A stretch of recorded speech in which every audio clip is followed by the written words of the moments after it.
Isa siyang kaawa-awang bata na nawalan ng buong pamilya dahil sa mga dragon, na naging dahilan upang magsanay siya ng husto para maging pinakamalakas na dragon hunter na may taglay na kakayahang kasing tindi ng Diyos.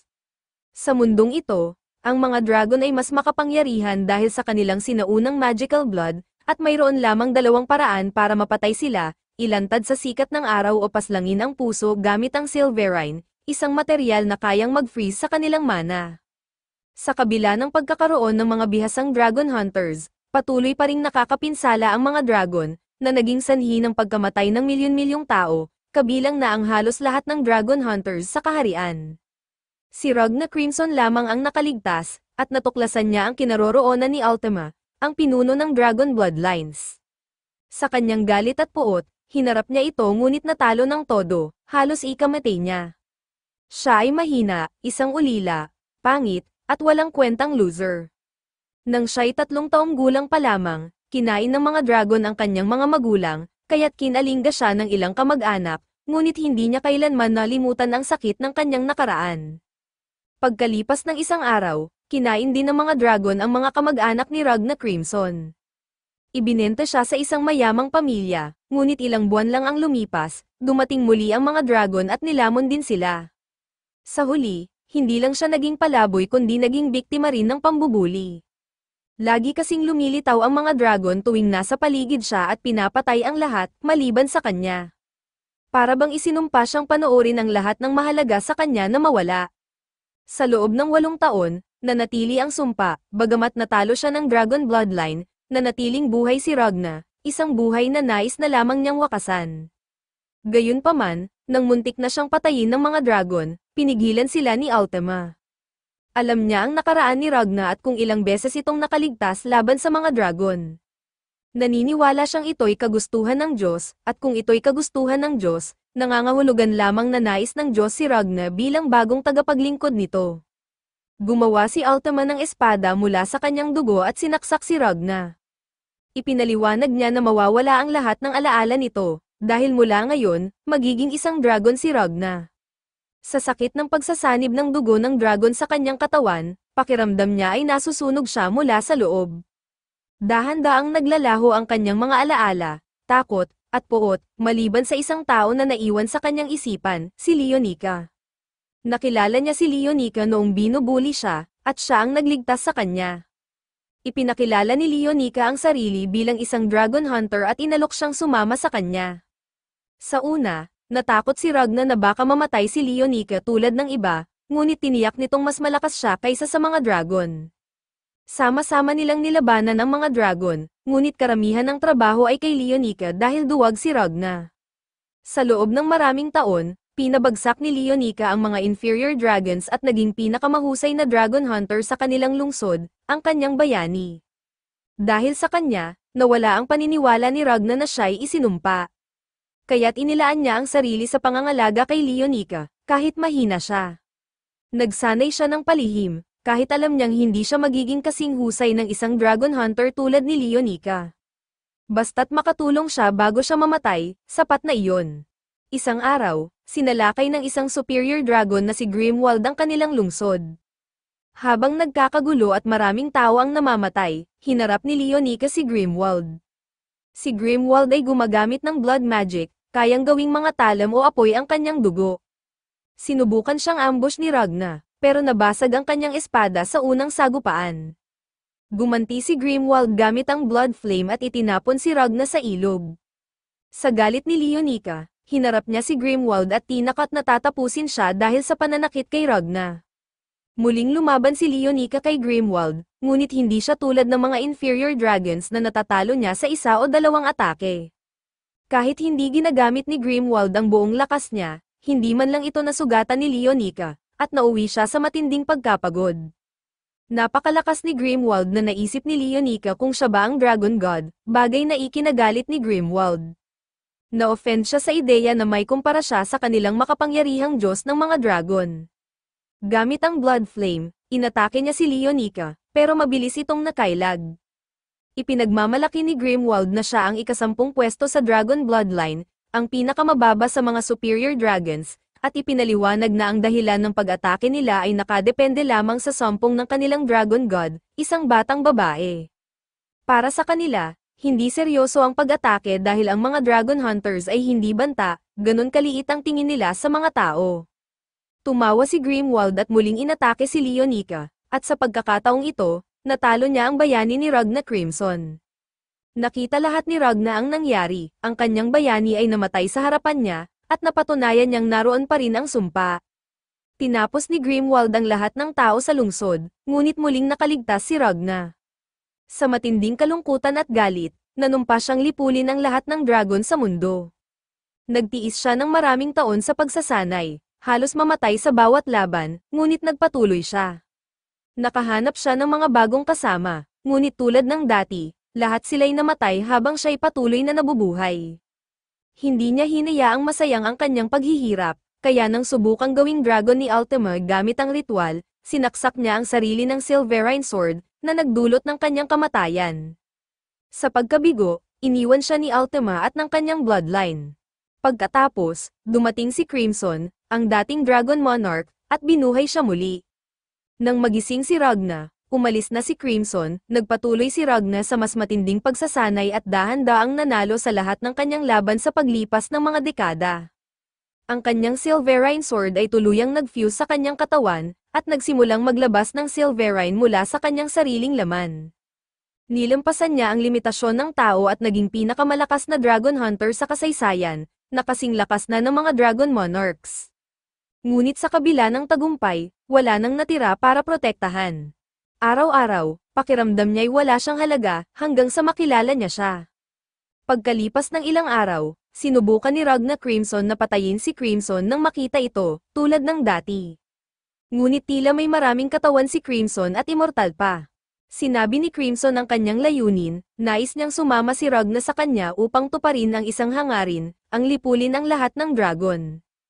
Nagulat si Ragna, hindi niya inasahan ang ganoong salita mula kay Crimson.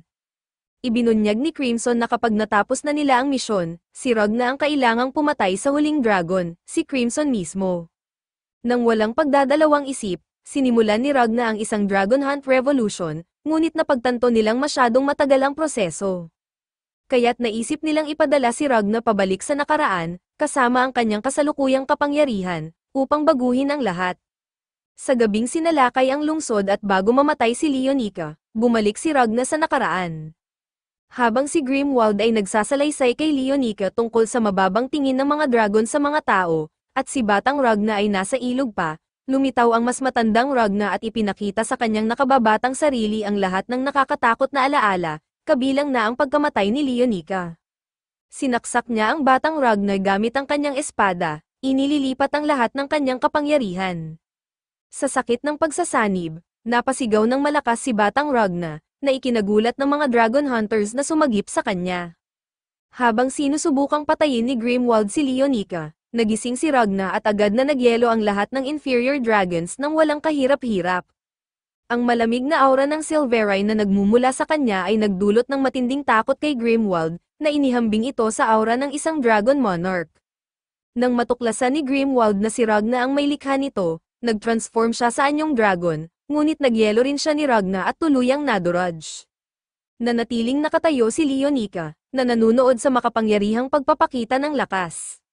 Masaya si Ragna na buhay pa siya, kaya't niyakap niya si Leonica bago mawalan ng malay sa kanyang mga bisig. Kinaumagahan, sinalakay muli ang lungsod, sa pagkakataong ito ng isang forest dragon na si Tiga-Oav.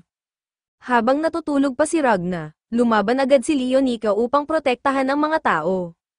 Ang mga puno ng kagubatan ay tila buhay at walang katapusan sa pag-atake. Nang makapasok ang mga puno sa kwarto ni Ragna upang atakihin siya, sinubukang bumalik ni Leonica upang tulungan siya, ngunit naharang siya ng iba pang mga puno. Bago siya masugutan, nagising si Ragna at agad nagyelo ang mga puno, sabay tinunton si Tiga, na abala sa pagkain ng mga maid sa kagubatan. Walang pag-aalinlangan, sinugod niya si Tiga at inatake ito ng isang dropkick, itinapon ito sa malayo. Ngunit nang lumingon siya sa maid, napagtanto niyang si Crimson, ang dating Dragon Monarch, ito sa kanyang anyo bilang isang disgisadong maid. Nag-isip si Ragna na naroon si Crimson upang hanapin siya, ngunit nagulat si Crimson at walang ideya kung sino ang batang ito. Sa mga alaala ni Ragna mula sa nakaraan, alam niyang si Crimson ay palaging ganito, misteryoso at unpredictable. Agad na humabol si Leonica kay Ragna, ngunit sinalubong sila ng Timbera, isang dragon. Nagposisyon si Leonica para harapin ito, ngunit mabilis na tinapos ni Ragna ang laban. Pinakain niya si Timbera ng isang Silverine Bomb, na nagdulot ng pagsabog at tuluyang sumira sa buong kagubatan. Nabigla si Leonica sa kapangyarihan ni Ragna at pabirong sinabi na mahihirapan na siyang makasabay sa kanya. Gayunpaman, seryosong sinabi ni Ragna na dapat siyang umalis sa bansa at iwan siya. Nagulat si Leonica, hindi niya maintindihan kung bakit niya iyon sinabi. Tumanggi siyang tanggapin ito at sumigaw kay Ragna, siya ang pinuno, siya ang nag-uutos. Nagulat si Ragna, si Leonica, na laging kalmado, malakas, at tama sa bawat sitwasyon, ay hindi matanggap ang kanyang desisyon. Ngunit napagtanto niya ang katotohanan, si Leonica ay malakas at kalmado, pero isa pa rin siyang bata. 12 taong gulang pa lamang siya, isang bata na napilitang maging matatag para protektahan ang mahina at pitikong si Ragna. Alam ni Ragna na mamamatay si Leonica kung mananatili ito sa kanya.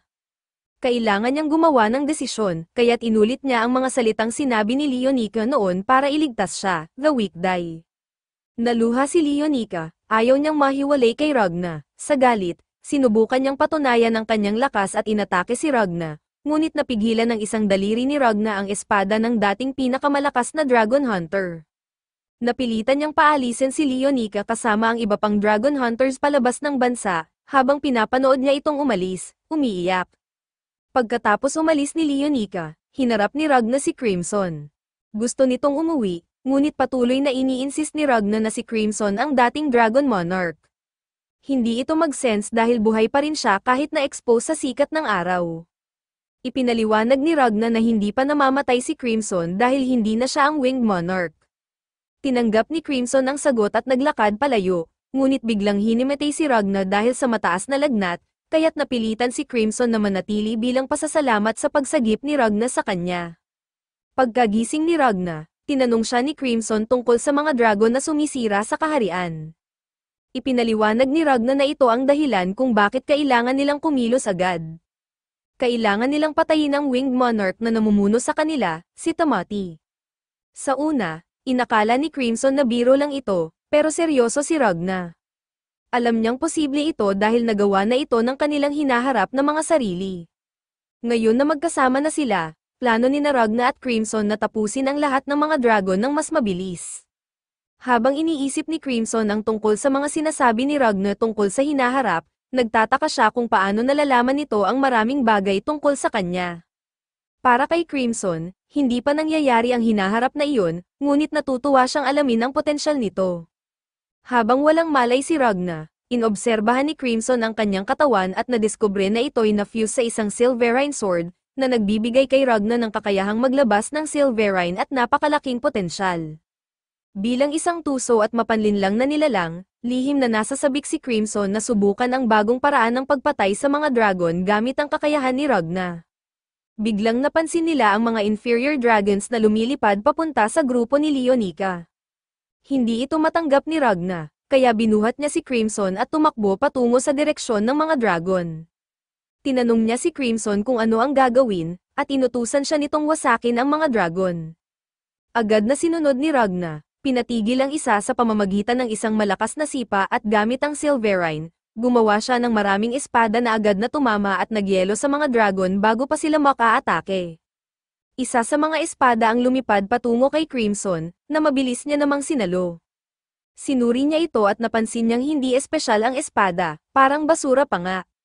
Ngunit kahit ganito, nagawa nitong magyelo ng dragon sa isang hawak lamang, salamat sa kapangyarihan ni Ragna. Kahit nasa kamay ng mga mid-tier dragon hunters, kayang gamitin ang mga espadang ito laban sa superior dragons. Napagtanto ni Crimson na ang kapangyarihan ni Ragna ay higit pa sa kanyang inaasahan, napakalalim ng potensyal nito. Kung makakontrol niya ang isang hukbo gamit ang mga espadang ito, madali niyang maangkin ang mga dragon. Kasunod nito, nagsuka si Crimson ng slime, na inutusan niyang atakihin ang mga dragon. Masayang sinunod ng slime ang utos at tinunaw ang mga dragon hanggang sa maging buto. Pagkatapos, ipinakita ni Crimson ang kanyang tunay na anyo at tinanggap ang alok na magkaalyansa sila ni Ragna, ngunit may kondisyon. Kailangang inumin ni Ragna ang isang espesyal na lason na papatay sa kanya kung susubukan niyang magtaksil. Nang walang pag-aalinlangan, ininom ito ni Ragna, na ikinagulat ni Crimson. Pag-upo ni Crimson, ipinaliwanag niya ang kanyang plano, lipulin ang buong lahi ng dragon, patayin ang Dragon God, at sa huli, patayin siya ni Ragna. Kinabukasan, nagpatuloy sila sa kanilang misyon at nakasalubong ang isang grupo ng mga tao na lumalaban sa mga inferior dragons. Agad na nilinis ni Ragna ang mga dragon, na ikinamangha ng grupo. Pagkatapos ng laban, lumapit si Crimson at iminungkahi kay Ragna na ipakita ang kanyang Silverine battle arts. Napansin ni Crimson na ang leader ng grupo, si Michael, ay inaalo ang ilang mga bata, na nagbigay sa kanya ng ideya sa sitwasyon. Lumapit si Crimson at tiniyak sa kanila na ligtas na sila ngayon dahil si Ragna the Reaper ang nagpatamba sa mga dragon sa paligid. Sa pagkakataong iyon, ipinakilala niya si Ragna bilang isang Master Dragon Hunter. Ipinakilala ni Crimson si Ragna bilang isang hunter na nakatalo na ng maraming superior dragons, bagamat hindi ito totoo. Ngunit hindi nila kailangang malaman iyon, at sa kabutihang palad, naniwala ang grupo at tinawag pa si Ragna bilang The Reaper. Nagpakilala si Michael, ang leader ng grupo, at lumuhad sa harap ni Crimson at Ragna upang magmakaawa ng tulong. Humingi siya ng tulong para pabagsakin ang isang superior dragon na sumalakay sa kanilang lungsod, ang Torer. Napilitan silang tumakas mula doon matapos silang tamaan ng isang napakalakas na buhawi, na gawa ng wind-using superior dragon na si Dusses Tua, ang ikatlong pwesto sa Winged Bloodline. Kilalang-kilala ni Crimson ang dragon at ipinaliwanag na ginagamit ni Dusses Tua ang hangin bilang taguan. Naging determinado si Ragna na harapin agad si Dusses Tua, ngunit pinigilan siya ni Crimson. Isang bahagyang tulak ang ginawa ni Crimson, na nagdulot ng paralisis kay Ragna. Ipinaliwanag ni Crimson na kailangan niyang magpahinga ng 3 araw, ngunit malinaw na ito ay paraan upang hindi makialam si Ragna sa kanyang mga plano. Sinabi ni Crimson sa grupo na hindi makakatulong si Ragna dahil sa kanyang mga sugat. Dahil dito, nakiusap ang grupo kay Crimson na sila na lang ang tulungan, ngunit tumanggi siya, kahit pa inalok nila ang lahat ng kanilang pag-aari, kasama na ang kanilang mga espada, bilang kabayaran. Alam ni Crimson na desperado sila dahil sa guilt na iniwan nila ang mga tao sa Torer upang tumakas. Lalong pinabigat ni Crimson ang kanilang damdamin sa pamamagitan ng muling pagsasalaysay ng lahat ng nangyari habang sila'y tumatakas. Hindi na nakayanan ni Michael ang sakit ng katotohanan. Lumuhad siya at umiyak, inaming lahat ito ay totoo ngunit wala siyang magagawa dahil siya'y masyadong mahina. Sinabi niyang kung mayroon lang siyang kapangyarihan tulad ni Ragna at Crimson, poprotektahan niya ang lahat. Ito mismo ang nais marinig ni Crimson, inalok niya si Michael ng isang espada na puno ng kapangyarihang kailangan upang patayin ang mga dragon. Tinanggap ni Michael ang espada, habang nakasuporta ang iba pang mga dragon hunters sa likuran niya. Ngayon, si Crimson ay may mga tao nang maaaring kontrolin sa laban. Mission accomplished, binalik niya sila sa Torer sa pamamagitan ng isang magic door na nagdala sa kanila sa isang kwarto na puno ng mga baril at sandata. Napamangha ang grupo, ngunit ang pinakakahanga-hanga ay ang mga bala, dahil ito'y infused ng Silverine mula kay Ragna. Habang ginagamit ni Slime ang kakayahan nito para i-scout ang galaw ni Dusses Tua, naiuulat nito ang sitwasyon ng lungsod kay Crimson. Ayon sa simulation na ginawa ni Crimson, aktibo pa rin ang buhawi, at may iilang nakaligtas. Napagtanto niyang si Dusses Tua ay nagpapalipas lamang ng oras dahil inutusan itong maghintay sa lungsod. Nagplano si Crimson at bago magbukang liwayway, inudyukan niya ang mga Dragon Hunters gamit ang isang makabagbag damdaming talumpati, na nagbigay sa kanila ng lakas ng loob para lumaban. Sa madaling panahon, natagpuan nila si Dusses Tua, gamit ang isang loudspeaker, sinimulan ni Crimson ang pang-iinsulto sa Winged Monarch at kay Tamoa, na nagpagalit kay Dusses Tua. Sa matinding galit, sinimulan niyang habulin ang grupo, eksaktong ayon sa plano ni Crimson. Habang tumatakbo ang sasakyan palayo, papalapit naman ang araw sa silangan. Pinabilis ni Crimson ang takbo ng sasakyan habang mabilis din silang nagpapaputok sa direksyon ng buhawi, unti-unting pinapahina ito. Sa ilalim ng tulay, Tumigil ang buhawi nang biglang bumagsak ito, inilabas si Daces Tua habang sumisikat ang araw. Nag-fuse si Ragna ng Silverine sa tulay, na naging sanhi ng pagbagsak ng buhawi. Laking gulat ni Daces Tua sa mabilis na mga pangyayari, ngunit bago pa siya makabawi, isang higanteng kamay mula kay Slime ang dumakip sa kanya at ikinabot siya sa isang higanteng silver arrow. Sa unang pagkakataon, nakaramdam siya ng takot habang ang lamig ng Silverine at init ng araw ay tumutunaw sa kanya. Sinubukan niyang gamitin ang kanyang kapangyarihan ng hangin, ngunit hindi niya ito magawa. Nang tuluyang maabot ng araw ang kanyang katawan, sumigaw siya sa sakit. Habang nagkakagulo, biglang bumagsak ang lupa sa ilalim ng Silver Arrow, kasama si Daces Tua at ang mga knights na humahawak dito. Nabasag ang palaso, at ang ulo nito ay tumama sa dibdib ni Daces Tua. Sa kanyang galit, sinubukan niyang alisin ito, ngunit nakatalikod siya sa kanyang mga kalaban, isang malaki at mahalagang pagkakamali. Agad siyang sinagasaan ni Crimson gamit ang sasakyan, dinurog ang kanyang katawan. Kasunod nito, sinunog at pinugutan siya, tuluyang tinapos ang laban. Pinaalala ni Crimson sa mga Dragon Hunters na si Daces Tua ang naging sanhi ng kanyang sariling pagbagsak. Sa kabila ng galit, hindi siya nagbigay ng buong lakas dahil sa kanyang kayabangan, isang pagkakamaling kasing mapanganib ng Silverine at liwanag ng araw. Matapos ang laban, binigyan ni Crimson ng pagkain, sasakyan, at sandata ang mga nakaligtas upang lisanin ang lungsod. Bago sila umalis, gumamit siya ng spell upang burahin ang kanilang alaala tungkol sa kanya. Tumalikod siya at naglaho, nagpasalamat si Michael kay Ragna para sa tulong nito, at pinuri naman ni Ragna ang grupo sa kanilang tapang at tagumpay sa pagbagsak ng dragon. Masaya nilang kinamayan si Ragna bago umalis, samantala, kinuha ni Crimson ang radyo mula sa kanyang witch's hat at narinig ang anunsyo ng isang bagong pag-atake ng dragon sa border. Ayon sa balita, ang lahat ng mamamayan ay kailangang pumunta sa kabisera para sa kaligtasan. Pero para kay Ragna, ito'y bitag upang pigilan ang mga tao na makalabas ng bansa. Agad silang nagtungo sa kabisera at lihim na pumasok sa lumang distrito, isang lugar na malapit sa palasyo.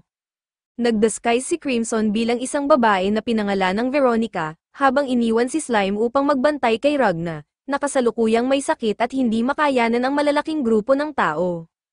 Pinanggako ni Crimson na babalik siya matapos ang 2 oras at sinabing manatili si Ragna sa labas ng gulo.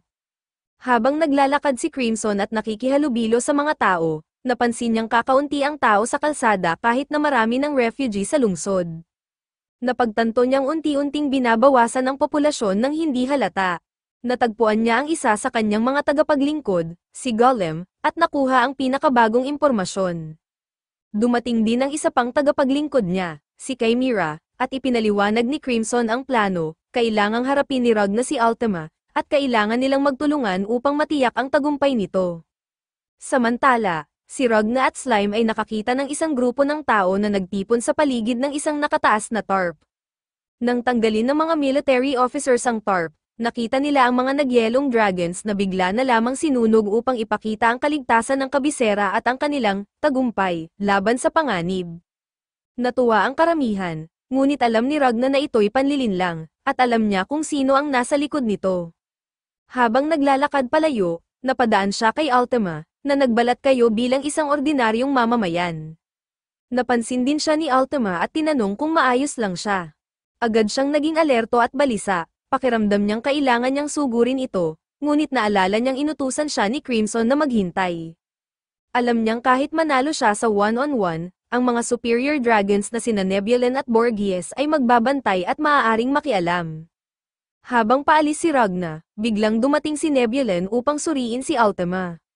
Naging kainahinala si Nebulon kay Ragna dahil mukha itong isang dragon hunter, ngunit sinabi ni Ultima na may sakit lang si Ragna dahil sa dami ng tao, isang bagay na naiintindihan ni Nebulon dahil nangyayari rin ito sa kanya. Sa pagkahilo ni Nebulon, sinamantala ni Ragna ang pagkakataon upang mawala sa lugar. Samantala, si Crimson at ang kanyang mga tagapaglingkod ay nag-analisa ng isang footage ni Ultima. Nasa palasyo siya kasama ang hari, at tila tumigil ang oras sa paligid. Hindi siya lumalabas sa footage hanggang sa masugatan ng hari at gamutin niya ito. Ipinaliwanag ni Crimson na may limitasyon ang kakayahan ni Ultima, hindi niya kayang stop at rewind time ng sabay. Kailangan niyang pumili sa dalawa, na nagiging kahinaan niya. Kung sisibayan nila ng ambush, at patuloy siyang clap-in, gagamitin niya ang rewind time upang maghilom, ngunit hindi niya magagamit ang stop time habang ginagawa ito. Sa paulit-ulit na ganitong proseso, maubos ang kanyang magic at tuluyang mamamatay. Gayunpaman, alam nilang makikialam sina Nebulon at Borgias, kaya't dito papasok sina Chimera at Golem. Kailangang tiyakin nila na walang makakahadlang kay Ragna habang tinatapos niya ang laban kay Ultima. Habang naglalakad si Ragna sa isang eskinita, iniisip niya kung tama ba ang desisyon niyang hindi harapin si Tomoa. Bigla siyang nagkaroon ng ilusyon ni Crimson, na nagsasabing tama ang ginawa niya, ngunit nananatili ang pakiramdam na kailangan niyang tapusin si Ultima kaagad. Inutusan niya si Slime na kontaken at ipaalam kay Crimson na natagpuan na niya ang target nila. Ngunit habang kausap ni Slime si Crimson, iniulat nito na nagtaksil si Ragna. Nagbalik si Ragna sa kinaroroonan ni Tomoa, na tumutulong sa isang bata na muling makapiling ang kanyang mga magulang. Narinig niya si Nebulon na tinanong kung ang pamilya ay nasa listahan ng mga mawawala. Ipinaliwanag ni Nebul na ang kanyang pamamaraan ay nagdudulot ng pagkawala ng mga tao ng walang bakas o paghihirap. Natuwa si Ultima sa narinig, tinawag itong tunay na kaligtasan. Lalong nandidiri si Ragna sa narinig, kaya mabilis niyang panaralisa si Nebul gamit ang kanyang espada. Hindi agad napansin ni Ultima ang nangyari hanggang sa nagkapira-piraso si Nebulon. Doon lamang niya naunawaan na kaaway si Ragna, agad niyang inalis ang kanyang disguise at sinubukang stop time, ngunit mabilis siyang sinugod ni Ragna at inatake. Napilitan siyang gamitin ang rewind time upang pagalingin ang sarili, ngunit muling inatake siya ni Ragna. Paulit-ulit itong nangyari, si Ultima ay nagre-rewind ng oras, ngunit agad siyang binabasag ni Ragna sa bawat pagkakataon. Narinig ni Crimson at ng iba pa ang kaguluhan sa labas. Nang muli siyang gumamit ng rewind time, sinubukan niyang mag-counterattack gamit ang Blood Flame Magic, ngunit hinarang ito ni Ragna gamit ang kanyang Silverine Swords na tumama at nag-impale kay Ultima. Naiinis si Crimson na sinimulan ni Ragna ang laban ng walang pahintulot, ngunit interesado siyang makita kung hanggang saan maitutulak si Ultima. Patuloy ang pag-atake ni Ragna, hanggang sa mawalan ng bilang si Ultima kung ilang beses na siyang namatay. Unti-unti siyang kinain ng takot, alam niyang nauubos na ang kanyang oras. Sinubukan ni Borgias na tumulong, ngunit agad siyang hinaranggan ni Golem. Samantala, biglang nabilanggo si Ragna sa isang magic barrier na ginawa ni Nebul, na muling nagising ngunit nasa masamang kalagayan. Ginamit ni Ultima ang pagkakataon upang gumamit ng Blood Dragon's Barrier laban kay Ragna. Ngunit sa buong lakas ng kanyang Silverine, nabasag ni Ragna ang barrier ni Nebul. Sinubukan pang palakasin ni Nebul ang barrier, ngunit biglang sumulpot si Slime at nilamon siya, pinapayagan si Ragna na makawala. Fully healed na si Tomoa at bahagyang kumalma, ngunit nabasag din ni Ragna ang blood barrier niya. Agad niyang inatake si Ultima bago pa niya magamit ang stop time, ngunit muli niyang ginamit ang rewind time, iniisip ang kanyang first sit dragon, Wallow. Samantala, tuloy-tuloy ang mabangis na pag-atake ni Ragna hanggang mailabas nila ang laban sa labas ng kabisera. Dito, ibinuhos ni Ragna ang lahat ng kanyang galit. Paulit-ulit niyang sinuntok si Ultima hanggang sa mabasag ang lupa, na nagdulot ng isang napakalaking pagsabog. Desperado na si Tomoa, kaya ginamit niya ang huling paraan na itinuro ni Wall at Kamui, ang i-rewind ang buong mundo. Bumalik ang lahat sa sandaling nakita ni Ragna at Slime ang mga tao sa paligid ng tarp na natatakpan ng mga nagyelong dragons. Naging balisa si Ragna, nararamdamang may mali, at biglang lumitaw si Tomoa sa likod niya. Ginamit niya ang stop time at ipinaliwanag kung gaano kalaking magic ang kinakailangan upang i-rewind ang mundo, dahilan kung bakit bihira niya itong gamitin. Ngunit napilitan siyang gawin ito dahil si Ragna ay isang banta. Nagtataka siya kung bakit galit na galit si Ragna sa kanya, kaya't napagdesisyonan niyang tapusin na ito ngayon. Inilipat niya ang lahat ng tao sa ligtas na lugar, iniwan si Ragna at Slime. Habang sinisimulan niyang ilipat si Slime, napansin niyang gumalaw ang daliri ni Ragna, na labis niyang ikinagulat. Biglang dumating si Nebulon at inatake si Ragna bilang paghihiganti. Ngunit pinigilan ni Tomoa si Nebul nang mapansin niyang may slime na natutunaw sa balat nito. Alam niyang hindi rin tatablan si Ragna dahil ang katawan nito ay parang silver sword na immune sa magic, kaya't nagutos siya kay Borgias na ipatawag ang hari upang gamitin ang isang malakas na light beam laban kay Ragna. Sa galit, nagising si Ragna at tumakbo patungo kay Tomoa, ngunit mas mabagal kaysa dati. Nataranta si Tomoa at sinubukang sunugin si Ragna gamit ang Blood Flame, ngunit natuklasan niyang hindi na gumagana ng maayos ang kanyang time magic. Dahil dati nang may dugo ni Tomoa sa hinaharap, hindi na lubos na naapektuhan si Ragna ng kanyang kapangyarihan. Tuloy-tuloy siyang sumugod at winasak ang barrier ni Nebule, na nagbigay ng takot kay Tomoa. Agad niyang inatake si Tomoa at pinaira-piraso ito, ngunit ginamit nito ang rewind time upang maghilom. Sumugod muli si Ragna, ngunit tinakpan ni Nebule ang katawan ni Tomoa upang protektahan siya. Bigla siyang huminto, nagdugo ang mukha, at bumagsak dahil sa labis na paggamit ng kanyang lakas. Sa sandaling iyon, ginamit ng hari ang light beam laban kay Ragna. Matapos ang pagsabog, nakita ni Crimson, na nakadisguise bilang babae, ang katawan ni Ragna. Hindi maitago ni Crimson ang pagkadismaya at sinisi si Ragna sa pagkawala nito dahil hindi ito sumunod sa mga utos. Ngunit napansin niya rin ang trauma ni Tomoa, isang dating tiwala sa sarili na ngayon ay nawasak dahil sa takot. Sa gitna ng pagkabalisa, napagdesisyonan ni Tomoa na subukan muli ang kanyang stop time, sa kabila ng kanyang kawalang katiyakan kung magtatagumpay ito. Ito talaga ang plano ni Crimson, pasabugin ang maraming bomba na inilagay ni Golem sa paligid. Maraming tao ang nasaktan, na nagdulot ng kaguluhan at lalo pang ikinataranta ni Tomoa. Ginawa ito ni Crimson upang tuluyan ng sirain ang kumpiyansa ni Tomoa, at nagtagumpay siya. Nataranta si Tomoa, hindi maintindihan ang nangyayari. Sa kanyang takot at pagnanais na iligtas ang lahat, sinubukan niyang i-rewind muli ang mundo, ngunit pinigilan siya ni Nebule, na nagsabing mauubos ang lahat ng kanyang magic kung gagawin niya ito. Naiinis si Crimson sa pagkaantala, kaya't umalis siya kasama si Ragna sakay ni Chimera pabalik sa kanyang Globe Chamber, isang teleportation room na konektado sa iba't ibang lugar sa mundo at maging sa buwan. Plano ni Crimson na lisanin ang bansa upang magpahinga, ngunit nagising si Ragna at tumangging umalis. Ipinilit ni Ragna na hindi siya aalis nang hindi tinatapos si Tomoa. Sinubukan siyang kalmayan ni Crimson, pinupuri ang nagawa niya, ngunit matigas ang ulo ni Ragna.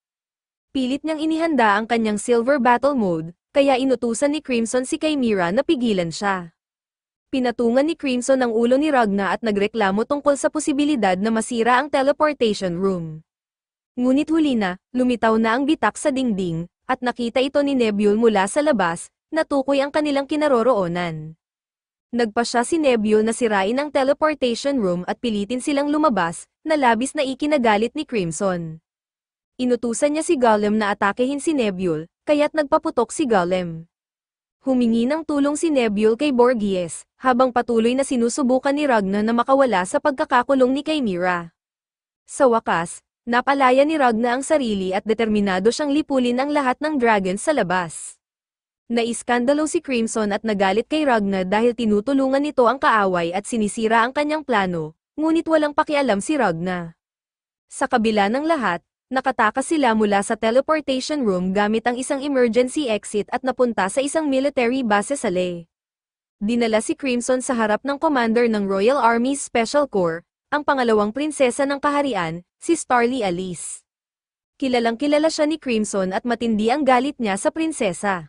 Si Alice ay ipinanganak na walang mga braso, ngunit may kakayahan ang kanyang mga mata na makita ang aura ng lahat ng bagay, na nagbibigay sa kanya ng kakayahang kontrolin ang mga ito gamit ang kanyang isipan. Ang unang bagay na kinontrol niya ay mga kubyertos, kaya tinawag siyang Silverware Princess. Sa pananaw ng mga Salarians, siya ay isang himala at naging kilala sa buong mundo. Sa edad na 3, natalo niya ang 3 inferior dragons. Sa 6, nanalo siya sa isang combat tournament, sa 8, nilipol niya ang isang hukbo ng mga dragons. At sa 9, pinigilan niya ang isang coup d'etat, pagsapit ng 10, naging bihasa siya sa paggawa ng mga silver equipment, at ngayon, sa edad na 16, siya ang namumuno sa isang core unit na kilala sa paggamit ng kanyang mga obra. Galit si Crimson kay Alice dahil kaya niyang makita ang mga kasinungalingan sa isang tingin, isang malaking problema para kay Crimson, na nabubuhay sa pagsisinungaling. Habang tinutukan ni Starly Alice si Crimson ng kanyang sandata, sinimulan niya itong tanungin kung sino siya at paano siya nakarating doon. Alam ni Crimson na dapat niyang mag-isip ng mabuti bago sumagot. Napagtanto niyang iisa ang layunin nila, tumakas mula sa bansa dahil hinahabol sila ng dalawang superior dragons. Napagdesisyonan niyang subukang linlangin si Starly. Alam niyang kaya nitong makita ang pagbabago ng aura base sa emosyon at matukoy ang sinseridad ng isang tao, kaya't plano niyang magmukhang totoo sa pamamagitan ng pagsasama ng kaunting katotohanan sa kanyang mga kasinungalingan. Ibinunyag ni Crimson ang kanyang kaliwang mata, na ikinagulat ng lahat. Ipinakilala niya ang sarili bilang si Krish Wise, isang magician. Ipinaliwanag niyang ang magagaling na magician ay minsang ipinapanganak na may mga kakaibang katangian, at dahil may magician din ang unit nila, dapat ay kumbinsido sila. Alam niyang hindi siya dapat magtago, dahil si Starly ay maaaring patayin siya kung sa tingin nito'y nagkakasala siya. Sa kanyang sorpresa, inabutan siya ni Starly ng isang napakalaking espada. Ang mga armas ay binibigay lamang niya sa mga taong gusto niya, at nagustuhan niya si Crimson dahil siya ay isang sinungaling. Hinawakan ni Crimson ang espada ngunit biglang binawi ito ni Starly. Isa pala itong bitag, ginamit niya ang sandata upang makita ang totoong kalikasan ni Crimson. Sa pamamagitan ng silver, nakita niya ang madilim na kasaysayan ni Crimson, isang kumpol ng kamatayan. Agad niyang iniutos sa kanyang unit na hugatin ang kanilang mga sandata at inakusahan si Crimson na siya ang may kagagawa ng mga pagsabog sa kabisera. Sinubukang magpaliwanag ni Crimson, ngunit hindi siya binigyan ng pagkakataon. Tumalikod siya sa magician ng unit, si Fu, upang humingi ng tulong, ngunit tumanggi ito, dahil sumusunod si Fu sa utos ni Starly anuman ang mangyari. Hinagis ni Starly ang kanyang espada kay Crimson, na napasigaw sa takot. Ngunit sa totoo lang, wala siyang pakialam kung mapatay siya dahil hindi naman siya tunay na mamamatay. Balak niyang gamitin ang pagkakataong ito upang magtago sa base at tumakas kasama si Ragna. Biglang lumitaw si Ragna at hinarang ang espada, sinasabing siya lang ang may karapatang mag-clap kay Crimson. Nagulat si Starly nang makita si Ragna, at ang kanyang unit ay nagtataka kung paano ito nakapasok.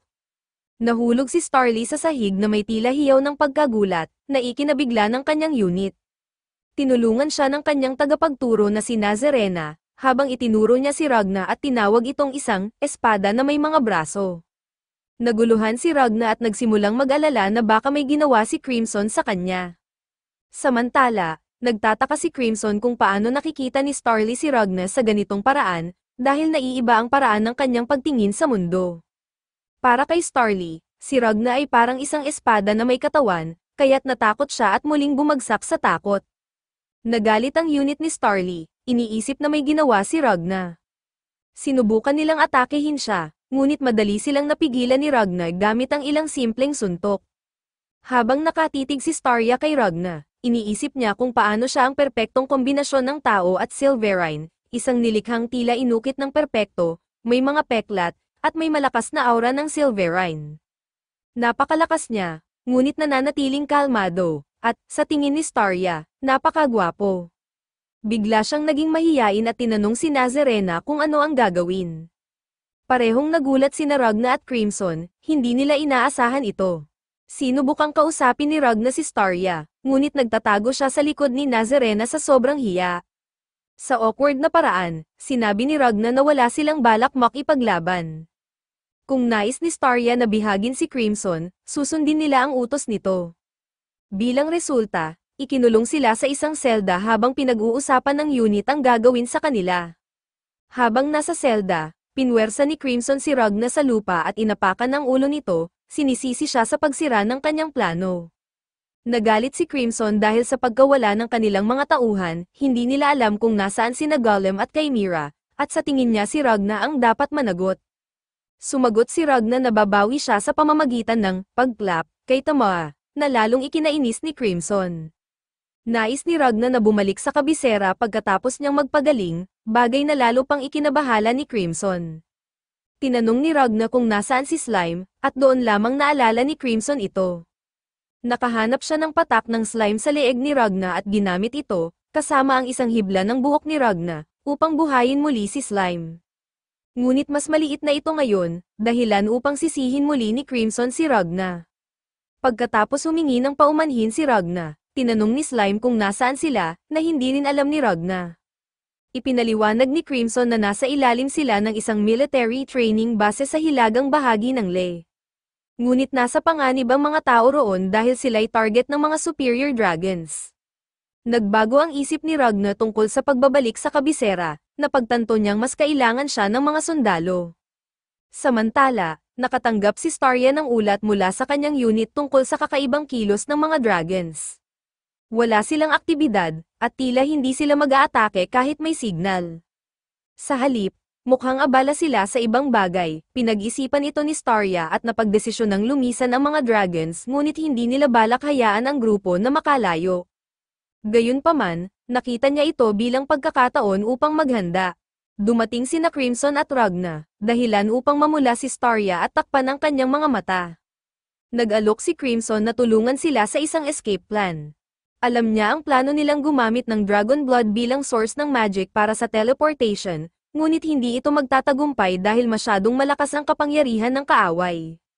Iminungkahi niyang magtulungan sila, at magbibigay siya ng impormasyon tungkol sa kalaban at isang super weapon na kayang patayin ang mga superior dragons. Ang super weapon na ito ay walang iba kundi si Ragna the Reaper.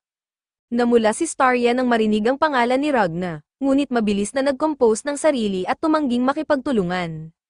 Sa kabilang banda, ibinunyag ni Crimson ang impormasyon tungkol sa isa sa mga superior dragons na tinutugis sila, si Alto Zora, na namamahala sa mga military affairs ng dragons. Ang kapangyarihan ni Alto Zora ay chemical synthesis, na kayang lumikha ng mga lason mula sa kanyang dugo at ikalat ito bilang ulap upang pumatay o magbigay ng hypnosis sa mga target. Ang kanyang mga lason ay maaaring ma-neutralize gamit ang sikat ng araw at silverine, bagay na maaaring gamitin ng grupo upang labanan siya. Gayunpaman, ang kanyang hukbo ay magiging mas malakas dahil sa mga lason at hypnosis na dulot ng kanyang kapangyarihan. Naging kainahinala si Starya at ang kanyang unit sa impormasyon ni Crimson, ngunit pinaalala niya sa kanila na kung nagsisinungaling siya, malalaman ito ni Starya. Inutusan pa niya si Ragna na kumbinsihin si Starya dahil gusto siya nito. Bagamat hindi sigurado si Ragna kung kaya niyang gawin, sinubukan niya dahil gusto niyang tulungan ang mga tao sa base.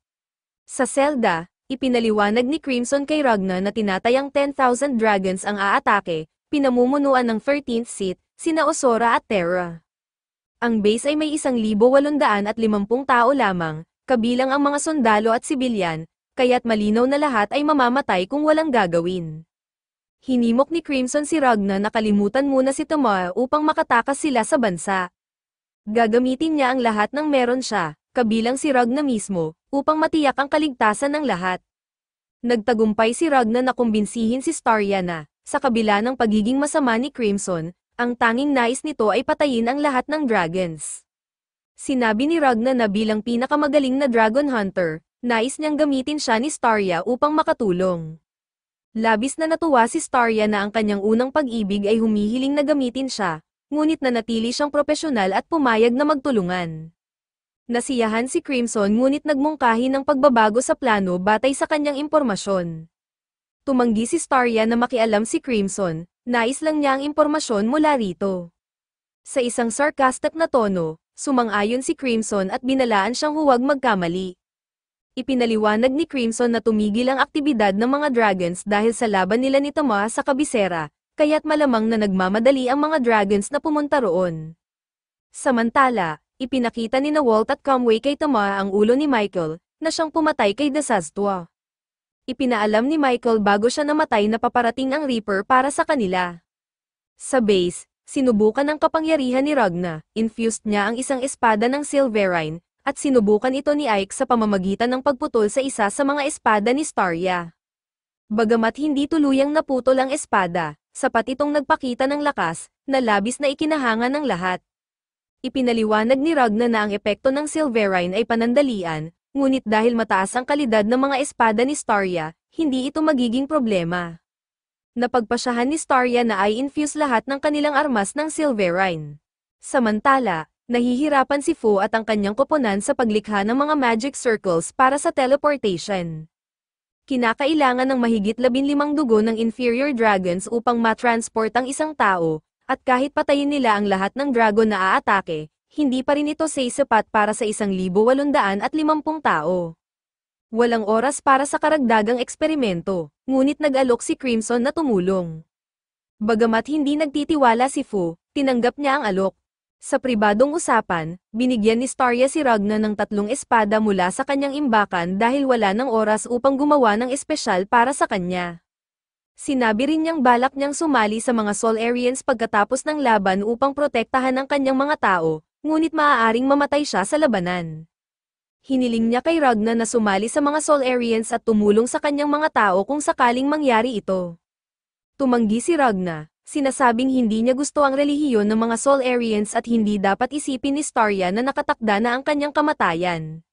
Ngunit matigas si Starya at sinabing nararamdaman niya ang kanyang kapalaran mula pa noong nagsimula ang digmaan. Pagkatapos, matapang niyang ipinaalala kay Ragna na hiniling niyang gamitin siya, kaya't bilang kanyang subordinate, dapat siyang sumunod sa mga utos nito. Nai-impress si Ragna, hindi niya madalas iniisip ang kamatayan sa mga laban, ngunit kapag naiisip niya ito, tanggap niya kung mangyari man ito. Habang si Starya ay handang-handa sa pinakamasama, ang kanyang kahangahangang lakas ng loob ay nagniningning, naalala ni Ragna si Leonica.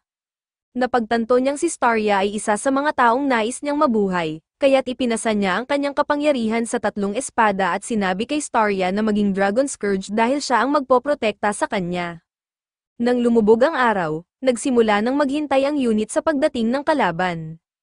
Sa gabi, dumating si Alto Zora at sinimulan ang pag-atake gamit ang mga tentacle-like roots na nagmumula sa lupa, binasag ang mga barrier na inilagay ni Starya.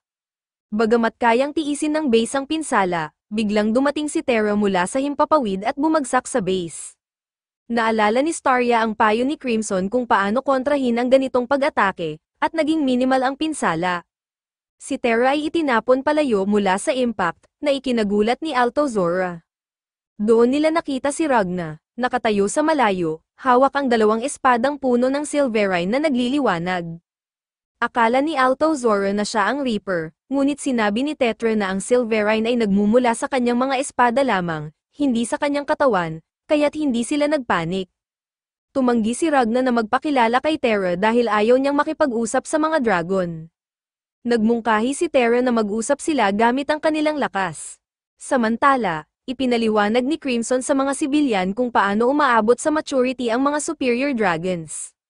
Ang mga talentado ay mas mabilis mag-mature, ngunit si Terra ay umabot ng 10 taon, patunay ng kanyang limitadong talento.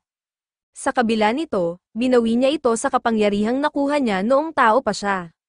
Ginamit ni Terra ang Bloodfire laban kay Ragna, ngunit kahit gaano pa karami ang gupit ni Ragna sa kanya, nananatiling buo si Terra. Nagdesisyon si Ragna na bitawan ang isa sa mga espada at alisin ang kanyang gloves upang i-infuse ang kanyang kamay sa espada. Naglabas ito ng napakalakas na enerhiya, tumutok si Terra upang gamitin ang buong lakas niya at harapin si Ragna.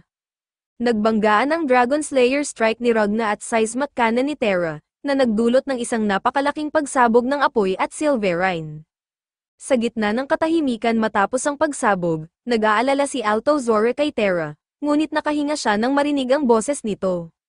Nakita nila si Ragna na nakahandusay at walang malay. Sinubukan ni Slime, na nasa ulo ni Ragna, nagisingin siya ngunit nabigo. Naniniwala si Terra na hindi si Ragna ang Reaper dahil kung siya nga, dapat ay halata na ito. Nilapitan niya si Ragna upang tapusin siya, ngunit nagising si Ragna sa huling sandali at naiwasan ang pag-apak ni Terra, na ikinagulat ng dalawa. Ipinaliwanag ni Ragna na nailipat niya ang kanyang kamalayan mula sa katawan patungo sa kanyang espada, dahilan kung bakit siya nakaligtas. Tumawag si Terra ng mga inferior dragons upang harapin si Ragna, na sa kanyang frustration ay hindi na tinitingnan bilang banta. Kahit sugatan, pagod, at duguan si Ragna, patuloy siyang lumaban. Habang paalis si Terra, sinubukan siyang pigilan ni Ragna, dahil dapat ay mag-usap sila gamit ang lakas. Napagtanto ni Terra na sapat na ang kanilang laban upang maintindihan niya na mas malakas si Ragna. Ngunit sinabi rin niya na kung ang espada ni Ragna ay nakayanan ng kanyang kapangyarihan, siya sana ang nanalo. Matapos utusan ni Osora si Terra na puntahan si Starya at atakehin siya gamit ang kanyang cannon, pilit itong pinipigilan ni Ragna, ngunit ang mga inferior dragons ay tila walang katapusan. Pagod na pagod, sugatan, at nakaluhod si Ragna, ngunit patuloy pa rin ang pag-atake ng mga dragon. Sa kabutihang palad, dumating si Shin at sinagip siya, sabay pinagalitan dahil natalo siya ng mga inferior dragons. Sumama rin si Garm, dahilan upang tanungin ni Ragna kung bakit sila nandoon at hindi ipinagtatanggol ang base. Habang mabilis nilang tinatapos ang mga dragon, ipinaliwanag ni Garm na karamihan sa mga pasukan ng base ay sarado na. Ang Ike Squad ang nagbabantay sa natitirang bukas, habang si Starya ay nakikipaglaban kasama ang 200 sundalo. Naroon sina Shin at Garm upang tulungan si Ragna, ngunit iginiit ni Ragna na hindi niya sila kailangan, na lalong ikinagalit ni Shin. Lalo pang nag-init si Shin nang sabihin ni Ragna na kaya niyang harapin ang lahat mag-isa dahil hindi siya namamatay. Biglang nadulas si Ragna mula sa likod ng isang dragon at bumagsak. Agad na ginamit ni Shin ang isang makapangyarihang atake upang tapusin ang maraming dragon at malinis ang daan papunta kay Ragna. Sinigawan niya ito. Sinasabing lahat sila ay may tungkuling patayin ang maraming dragon hanggat maaari para makaligtas. Ngunit iginiit ni Ragna na gusto niyang siya lamang ang gumawa nito, at maaaring magtago sina Shin at Garm sa base. Dahil dito, lalo pang nagalit si Shin, hinamon niya si Ragna sa isang duel. Bagamat natalo siya sa lahat ng kanilang nakaraang laban, determinado si Shin na patunayan na hindi siya duwag. Naguluhan si Ragna sa biglang hamon, lalo na't nasa gitna sila ng laban, ngunit hindi na siya binigyan ni Shin ng pagkakataong tumanggi. Sinugod siya ni Shin, pinilit siyang dumpensa, dahil hindi handa, natalo si Ragna at muntik nang maputol ang kanyang ulo. Hinawakan siya ni Shin sa buhok at sinabing ang laban na ito ay laban nilang lahat, hindi mahalaga kung gaano siya kalakas o anuman ang kanyang dahilan, hindi nila hahayaang magpanggap siyang bayani. Nanatiling tahimik si Ragna, nagulat sa sinabi ni Shin, habang tumungo ito kay Garm. Bigla namang nagsalita si Slime, na lumipat mula kay Ragna papunta sa ulo ni Shin. Sinabi nitong alam niya kung nasaan si Terra, agad naglakad ang tatlo upang hanapin ito at tapusin ang laban. Samantala, si Starya ay nagpatayo ng barrier cage gamit ang kanyang barrier arts. Niloko siya ni Osora upang pumunta sa madilim na kagubatan, kung saan may kalamangan ito laban sa kanya. Ngunit naniniwala si Starya na maaari niyang gawing teritoryo ang kagubatan, dahil halos handa na ang magic circle para sa teleportation. Kailangan lang nilang patuloy na patayin ang mga dragon at mabuhay hanggang sa magawa nilang makatakas. Sa kasamaang palad, nalaman ni Osora ang plano nila. Alam nitong ginagamit nila ang dragon magic upang mag-teleport. Sa gitna ng madilim na kagubatan, ginagamit ni Starya ang kanyang kakayahan upang makita ang mga aura ng mga bagay sa paligid. Kitang-kita niya ang mga dragons bilang itim na mga kumpol na kapansin-pansin sa dilim, ngunit hindi niya nakikita ang eksaktong ginagawa nila. Samantala, napansin niyang may paparating na hukbo ng mga zombies, mga inosenteng tao na nilikha ni Osora upang guluhin ang kanilang plano. Alam ni Osora na ang magic circle ay nakakonfigure upang i-teleport ang lahat ng nasa loob ng area nito ng sabay-sabay, kaya't dinobol niya ang kanilang bilang upang mapilitan ang grupo na mas kumayad sa pagkuha ng dragon magic. Naiinis si Starya at inutusan ng kanyang squad na maging alerto sa anumang kakaibang nangyayari sa kagubatan at umatake. Ngunit bago niya matapos ang utos, bigla silang inatake mula sa itaas. Sa kabutihang palad, nagawa niyang harangin ito gamit ang isang barrier, ngunit maraming bihasang low at mid-level dragons ang nagsimulang gumamit ng mga espesyal na atake mula sa kanilang superior creators. Ang mga dragon na ito ay kasing lakas ng mga superior dragons, at mayroong 40 ganito. Sinubukan ni Starya na kontrolin ang sitwasyon at gabayan ang kanyang squad sa pakikipaglaban, ngunit napakahirap ng laban. Habang ito'y nangyayari, pinapanood ni Osora ang dragon magic na unti-unting iniipon ng teleportation team sa engraving circle. Napansin niyang ang bilog ay umaabot sa 2 kilometro, sobrang laki para sa isang bansang tulad ng Le. Nagsimula siyang maghinala kung sino pa ang posibleng sangkot. Naalala niya si Nebula, ang babaeng nakita niyang malapit kay Ragna noong nakaraang araw. Ginamit nito ang isang mas makapangyarihang barrier magic kaysa sa kanya, kaya't iniisip niyang maaaring kasama ito sa plano. Sa kabila nito, kumpiyansa si Osora na kaya nilang manalo. Ngunit nag-aalala pa rin siya tungkol sa ilang bagay na maaaring magdulot ng pagkatalo, partikular na kung makuha nila si Starya. Iniisip niyang kung mawalan ng pag-asa si Starya, maaaring ay teleport nito ang sarili nito ng mag-isa. Upang maiwasan ito, kailangang makuha ni Osora ang kontrol sa magic circle sa base. Samantala, nahihirapan si Ike sa depensa ng base, biglang nawala ang kanyang frontline soldiers nang hindi niya makita kung paano ito nangyari. Alam niyang ang dragon na kalaban nila ang may kagagawan. Bigla itong dumating at winasak ang barrier, na nagresulta sa pagkamatay ng maraming sundalo. Habang papalapit ang dragon, inutusan ni Ike ang kanyang squad na umatras habang pinoprotektahan sila ng firing squad. Ang kalaban nila ay isang mature dragon na may kakayahang gumamit ng magic. Sinabi noon ni Crimson na kung si Ultima ay kayang kontrolin ang oras, posible ring may mga mature dragons na may parehong kakayahan. Habang naghahanda si Ike sa laban, binuksan ng firing squad ang kanilang mga baril, ngunit biglang pinigilan ng dragon ang oras. Pagkatapos, naglabas ito ng napakalakas na energy burst na pumatay sa mas maraming sundalo at nagpabagsak kay Ike. Napagtanto niyang wala siyang magagawa dahil hindi niya kayang harangan ng isang atake na nagmumula sa labas ng kanyang realidad. Napuno ng motibasyon si Ike at kinuha ang kanyang mga espada, tumatakbo patungo sa dragon. Iniisip niya na baka may kahinaan ito, tulad ng limitasyon sa kakayahan nitong mag-stop time o isang cool-off period. Ano man iyon, kailangan niyang kumilos habang normal pa ang oras. Inatake siya ng dragon gamit ang isa pang energy burst, ngunit nagawa niyang dumpensa at sugatan ito sa balikat. Tumalon ng dragon pabalik at sinubukang mag-stop time muli, ngunit dumating si Crimson, na napagkamala ng dragon na si Ultima. Naghagis si Crimson ng isang bola, na lalong nagpagulo sa dragon. Nalilito kung dapat ba nitong seluhin ang bola, nag-stop time ito, na nag-activate sa bola bilang isang flashbang na naglabas ng matinding liwanag ng araw. Nasunog ang dragon at nagsimulang sumigaw sa sakit hanggang sa tuluyang maging abo. Bumalik sa normal ang oras, ngunit nalito sina Ike at ang iba pa dahil sa epekto ng nakakasilaw na liwanag. Ipinaliwanag ni Crimson kung paano niya napabagsak ang dragon. Ang bola ay nag-iimbak ng sikat ng araw na karaniwang nagfa-flash ng isang saglit. Ngunit dahil ito'y naka-activate lamang kapag nag-stop time, tumagal ang epekto nito, na nagdulot ng matinding pagkasunog sa dragon at pinigilan itong gumawa ng kahit ano. Biglang may nagsalita, at hindi nakilala ni Ike ang boses. Nang tanungin niya kung sino iyon, inamin ni Crimson na isa ito sa 1,500 sibilyan na kanyang in-recruit. Desperado silang lumaban, kaya binigyan niya sila ng mga sandata at ginamit ang hypnosis upang makipaglaban. Sinubukang tutulan ito ni Ike, ngunit high-hypnotize din siya at ang kanyang squad. Napagtanto ni Crimson na nalaman ni Altozora ang kanilang plano at sinabutahe ito, kaya't kinailangan niyang gumawa ng mabilis na backup plan. Ginamit niya ang mga hypnotized na sibilyan upang labanan ang mga zombies at bawasan ang bilang ng mga tao sa epekto ng teleportation circle. Biglang naramdaman nila ang pag-atake ng 13th Sith ng Winged Bloodline, sinusubukang sirain ang pader papunta sa teleportation room. Tinamaan ito ng maraming barrier, na nagdulot ng pagkabigo at pagtili nito. Ang sigaw nito ay ikinainis ni Fu, na nasa malapit at sinusubukang matulog.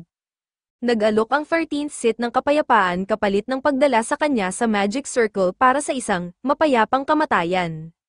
Ngunit wala si Fu sa mood para makipag-usap, gusto lang niyang eklap ang dragon ng mas maaga pa. Bago magsimula ang laban, ipinaliwanag ni Fu na ang dugo ng median at mature dragons ay may 100 beses na mas maraming magic para sa teleportation. Sinabi niyang ang 13th Sith ay magiging mahalagang karagdagan sa kanilang plano. Nang dumating ang pagkakataon, ginamit niya ang lakas ng kanyang non-human arm, tinalo ang dragon, at inabsorb ang lahat ng magic nito. Sa simula, nasiyahan siya sa kanyang nagawa, ngunit biglang sinaktan siya ng kanyang koponan, sinasabing nawalan siya ng kontrol sa kanyang hindi pangkaraniwang braso. Lahat ito'y nakita ni Crimson, na labis na humanga sa lakas ni Fu. Naging interesado si Crimson sa unit ni Fu at nais niyang kontrolin ang mga ito ng may minimal na pinsala. Habang nangyayari ito, biglang pumasok ang ilang ugat ni Voltozora sa lugar, ngunit mabilis itong tinapos ng mga hypnotized na sibilyan. Inutusan ni Crimson ang lahat na magmadali at lisanin ang lugar. Samantala, sa kagubatan, tuloy ang matinding labanan. Ang squad ni Staria ay nahihirapan dahil ang mga wind-using dragons ay ginugulo ang kanilang air force, pinapabagsak sila. Gumamit si Staria ng taktika upang itapon ang ilang sundalo sa ere upang sirain ang mga barrier ng dragon at atakehin ang mga ito. Gayunpaman, isa sa mga dragon ang tumago sa barrier cage at sugatan siya ng hindi niya inaasahan. Lihim na inasahan ni Osora ang pagkabigo ni Starya dahil alam niyang hindi sapat ang karanasan nito sa malalaking laban. Napagod na si Starya mula sa sabay-sabay na pag-uutos ng depensa at opensa, na hindi niya namalayang masyado ng nakakapagod. Habang iniisip ni Osora na tapos na ang laban, binalaan siya ni Terra tungkol kina Ragna, Shin, at Garm, na nasa kanyang likuran. Bagamat nawalan na siya ng ikatlong bahagi ng kanyang hukbo, naniniwala pa rin si Osora na mananalo sila kung madaragdagan nila ang kanilang bilang. Samantala, sina Ragna at ang iba pa ay hirap na makalapit kay Terra dahil sa walang katapusang pagdami ng mga inferior dragons. Lahat sila'y pagod at halos walang pagkakataong makahinga. Si Ragna, na mukhang malapit ng mamatay, ay patuloy pa ring tumatakbo pasulong at pinuputol ang mga dragon, hindi humihinto para sa kahit ano. Ang determinasyon niya ay nagbigay inspirasyon kay Shin na panatilihin ang kanyang bilis. Sa loob, nararamdaman ni Ragna ang matinding sakit, hindi siya makalanghap ng maayos, nilalamig siya, at gusto na niyang tumigil. Ngunit alam niyang hindi niya magagawa dahil gusto niyang protektahan ang lahat ng mag-isa. Ang sinabi ni Shin tungkol sa pagiging bayani ay tumama ng husto sa kanya, ngunit sa kabila nito, pakiramdam niya ay bahagyang gaman ang kanyang kalooban. Bigla silang huminto sa harap ng isang hukbo ng mga dragons, ngunit agad na sumugod si Ragna at tinapos ang mga ito, na labis na ikinamangha ni na Shin at Garm. Kahit mukhang malapit nang mamatay si Ragna, ang kanyang mga galaw ay napakahusay pa rin. Napagtanto ni Altozora na nagkamali siya sa pagtansya kay Ragna. Ang kanyang kakaibang pagpupursige ay nakakatakot at nagpaparamdam kay Altozora na ang pagkatalo ay papalapit. Ngunit ito ay okay lang sa kanya dahil marami na siyang natutunan tungkol sa daloy ng aura, Silverine, at Dragons, magical power.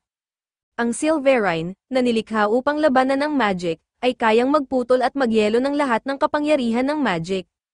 Habang papalapit ang mas maraming dragons, ginamit ni Ragna ang ilang segundo bago sila dumating upang gawing mas mahusay ang kanyang kakayahang magyelo gamit ang Silverine. Pinagsama niya ang kanyang kapangyarihan at karanasan mula sa kanyang hinaharap na sarili, at sa pamamagitan ng imahinasyon, pinadaloy niya ang Silverine mula sa dulo ng kanyang espada. Isang galaw lamang, at nawasak ang lahat ng mga dragon sa paligid nang hindi man lang tinatamaan ng espada. Samantala, nagagalit si Terra sa patuloy na pagtitiis ni Ragna, natatakot na baka ma-inspire din ang iba dahil dito. Ngunit sinabi ni Altozora na hindi na iyon mahalaga dahil halos tapos na si Starya. Sugatan at nakahandusay si Starya, hindi na makagalaw. Habang sinusubukan siyang atakehin ng mga dragons, sinagip siya ni Christopher, isa sa mga sundalo. Sinabi niyang pumunta sa northwest, kaya binuhat siya ni Christopher at tumakas. Bago ito, humingi si Starya ng tulong kay Crimson upang matukoy ang lokasyon ni Osora. Bagamat delikado, inakala ni Crimson na nasa loob ng 1 kilometro mula sa base si Altozora. Sa impormasyong ito, naisip ni Starya na inilayo ni Terra si Ragna mula sa lokasyon ni Altozora. Sinabi rin ni Crimson na kayang magpalago ni Osora ng mga mata sa paligid niya upang makita ang mga bagay hanggang 2 kilometro ang layo, kaya't siguradong nasa lugar siya na may pinakamalawak na tanaw sa base. Pinatalas ni Starya ang kanyang pandama at natukoy ang lokasyon ni Altozora. Napagtanto ni Osora na natagpuan siya, kaya't nagpakawala siya ng knuckle-alasong gas upang pigilan si Starya. Biglang lumitaw si Nazarena sa likod ni Osora at inatake siya, winarak ang ulo at puso nito. Ngunit nanatiling nakatayo ang katawan ni Osora, isa pala itong fake body. Nagpa siya si Nazarena na iwan ang natitira kay Starya, na nagpapasalamat sa kanya sa pagtulong. Natuklasan ni Starya na ang tunay na Osora ay nasa 100 metro sa ilalim ng lupa. Gamit ang lahat ng kanyang lakas, inutusan niyang hilahin ang lupa upang ilabas si Osora at inutusan si Christopher na ihagis ang espada sa kanya. Habang nagsisimulang magpanik si Altozora, humiling siya kay Terra na bombahin ang kagubatan gamit ang kanyang mga cannons. Sa puntong iyon, nakita ni Ragna at ng iba pa si Terra, at napansin din sila nito. Inihanda ni Terra ang kanyang mga cannons at sinimulang paputukan sila.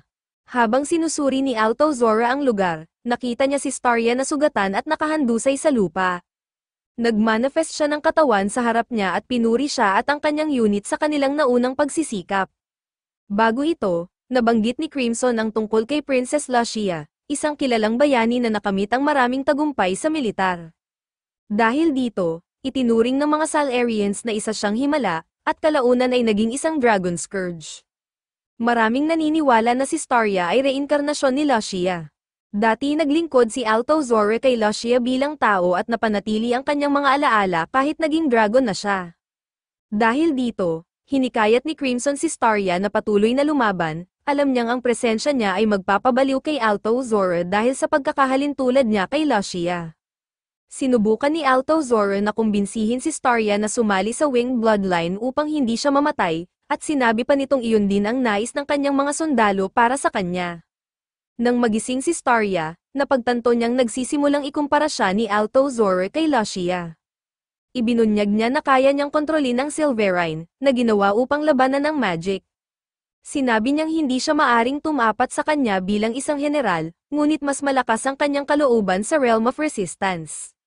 Gumawa siya ng maraming barriers at nag-conjure ng malaking sibat na tumagos kay Altozora, na ipako siya sa isang puno. Bagamat nagyelo si Altozora, nagpalago siya ng bibig sa kanyang noo upang makapagsalita pa rin. Sa kanyang desperasyon, nilaso niya si Starya, ngunit agad siyang inilayo ng dalawang sundalo. Mas pipiliin nilang mamatay si Starya kaysa mapunta siya kay Altozora. Dumating si Christopher at binunot ang sibat mula kay Altozora, na naging sanhi ng pagkapira-piraso nito. Sa telepathic na komunikasyon, pinaalalahanan ni Starya ang kanyang unit na ipunin ang kanilang kalooban upang gamitin niya ito bilang enerhiya para sa sibat. Sa wakas, nagawa niyang ituon ang lahat ng lakas ng kanyang mga sundalo sa sibat at inutusan si Christopher na ihagis ito kay Terra. Agad binalaan ni Altozora si Terra tungkol sa paparating na panganib. Sinubukan ni Terra na kontrahin ito gamit ang kanyang cannon, ngunit nagbanggaan ang dalawang atake na lumikha ng napakalaking pagsabog ng apoy at Silverine. Sa kabila nito, naputol ng sibat ang cannon habang lumalakas ang kalooban ng mga sundalo. Biglang lumitaw si Altozora mula sa ilalim ng lupa bilang isang halimaw at tinangkang atakehin si Starya, ngunit sinagip siya ni Nazara. Tumagos ang sibat kay Terra, at nahuli ito ni Ragna. Pinagsama niya ang sibat sa kanyang kamay at naglabas ng napakalaking Silverine kay Terra. Sinubukan ni Terra na gamitin ang kanyang cannon, ngunit huli na ang lahat. Pagbagsak ni Ragna kay Slime, nag-alala siya na baka pinasabog ni Terra ang sarili nito upang makaiwas sa Silverine. Hiniling niya kay Slime na dalhin siya kay Terra upang tapusin ang laban. Samantala, nagpanik si Altozora at tinawag si Terra, takot na baka patay na ito. Tumugon si Terra, sinasabing malapit na siyang mamatay, ngunit nais niyang isama ang mga kalaban sa kanyang pagkamatay. Malungkot na inutusan ni Altozora si Terra na pasabugin ang sarili nito muli upang maging makabuluhan ang kanyang kamatayan. Nagpaalam ang dalawa, at iniwan ni Altozora ang lugar. Itinodo ni Terra ang lahat ng kanyang lakas sa huling atake, na nagdulot ng isang napakalaking pagsabog. Sa kabutihang palad, dumating si Ragna sa tamang oras upang harangin ito gamit ang napakaraming Silverine. Sa malayo, nakita ng mga sundalo ang pagsabog, at sinabi ni Starya sa kanila na si Ragna ang pumipigil dito, kung mabaygo siya, tiyak na mamamatay silang lahat. Patuloy na nilalabanan ni Ragna ang lakas ng pagsabog, ngunit unti-unti siyang napatras. Gusto niyang dagdagan pa ang kanyang lakas, ngunit alam niyang babasag ang kanyang espada. Nakita ito ni Starya at napagtanto na ang problema ay ang kanyang espada. Bagamat nakakaramdam ng pagkatalo, hindi siya sumuko. Iniwan niya ang kanyang katawan at ginamit ang kanyang diwa upang suportahan si Ragna. Nilagay niya ang kanyang kamay sa kamay ni Ragna, pinatibay ang espada upang magtagal pa ito ng kaunti. Hiniling niya kay Ragna na gamitin ang lahat ng kanyang lakas. Nararamdaman ni Ragna ang init ng suporta ni Starya at ng determinasyon ng kanyang koponan. Pinagsama nila ang kanilang lakas, pinalawak ang sakop ng Silverine, at nagyelo ang malaking bahagi ng pagsabog. Sa kasamaang palad, nilamon ng pagsabog ang Silverine at mas tumindi pa, nakatuon na lamang sa kanilang dalawa. Ibinunyag ni Ragna na may natitira siyang alas, binitiwan nilang dalawa ang espada, at sinabi ni Ragna na may espada siya sa loob ng kanyang katawan. Humingi siya ng tulong kay Starya upang ilabas ang kanyang tunay na lakas. Sa proseso, nakita ni Starya ang mga alaala ng malungkot na hinaharap ni Ragna, na nagpaiyak sa kanya. Ginamit ni Ragna ang kanyang Silverine Battle Arts, habang ginamit naman ni Starya ang kanyang kakayahang hubugin ang Silverine upang ganap na palayain ang kanyang kapangyarihan. Habang nagmumuni-muni si Ragna, napagtanto niyang kailangan niyang hulihin ang lahat ng dragon ng mag-isa, ngunit ngayon ay nararamdaman niya ang isang bagong pag-asa sa kanyang puso. Inipon niya ang lahat ng kanyang lakas sa kanyang kamao at inihampas ito sa espada, na naglabas ng napakalaking lakas patungo sa pagsabog at lagpas pa roon. Sa malayo, hindi makapagsalita si Altozora, namangha sa nakita niya.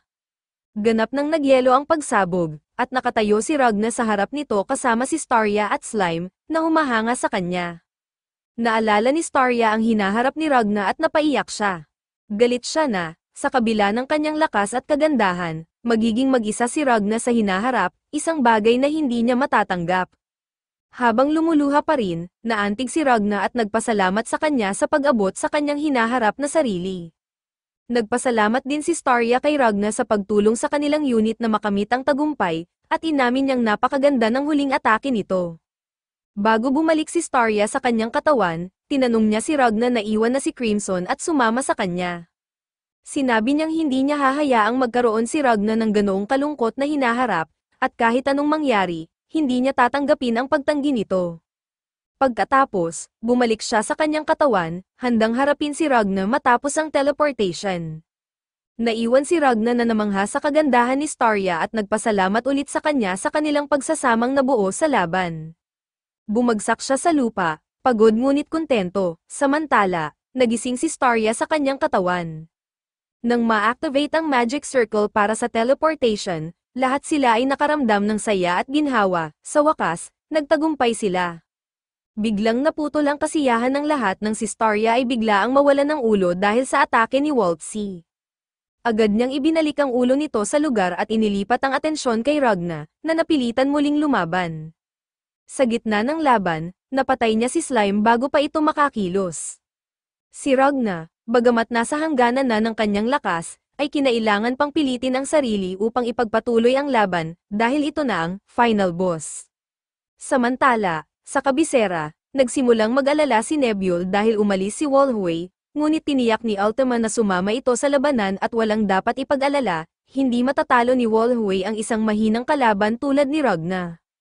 Habang nagaganap ang laban, naalala ni Ragna ang sinabi noon ni Crimson tungkol sa Claude Monarch, na hindi ibinabahagi ang dugo nito sa kanyang mga tagasunod. Sa halip, binibigyan niya sila ng mga Claude weapons, at si Walter Comway ay nagnakaw ng isa sa mga ito. Dahil dito, sinabi ni Crimson na huwag labanan si Walter Comway. Ngunit nakalimutan ito ni Ragna kaya't ipinagpatuloy niya ang laban. Si Walter Comway ay masyadong mabilis, paulit-ulit na umatake na walang iniiwang pagkakataon para kay Ragna. Ngunit nagawa ni Ragna na tumagal, sinagot ang kanyang atake gamit ang isang matinding headbutt, at napugutan ng ulo si Walter Comway.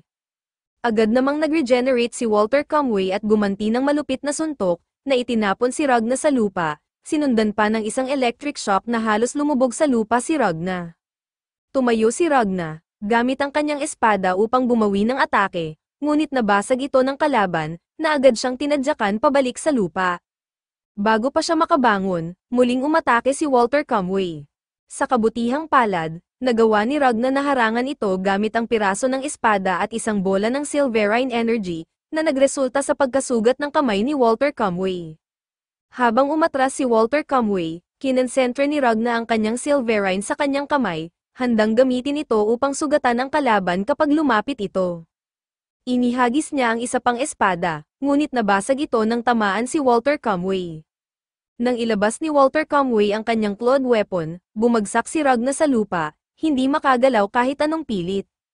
Sa kanyang kawalan ng pag-asa, narinig niya ang boses ni Starya, na gumising sa kanya sa isang tila abandonadong lugar. Nakita niya si Starya, kaya't agad siyang tumakbo sa kanya, hinawakan ang kanyang mga balikat, at paulit-ulit na tinawag ang kanyang pangalan. Hindi siya makapaniwalang buhay pa si Starya, habang si Starya naman ay namangha na napakalapit ni Ragna sa kanya. Inutusan siyang tawagin siya sa kanyang palayaw na Leia, na agad namang sinunod ni Ragna, nagdulot ito ng kilig kay Starya. Ipinahayag ni Ragna ang gulat na nagtagumpay ang teleportation at tinanong ang tungkol sa iba. Inakay siya ni Starya papunta sa kanilang lokasyon ngunit biglang huminto, sinasabing hanggang doon na lamang siya.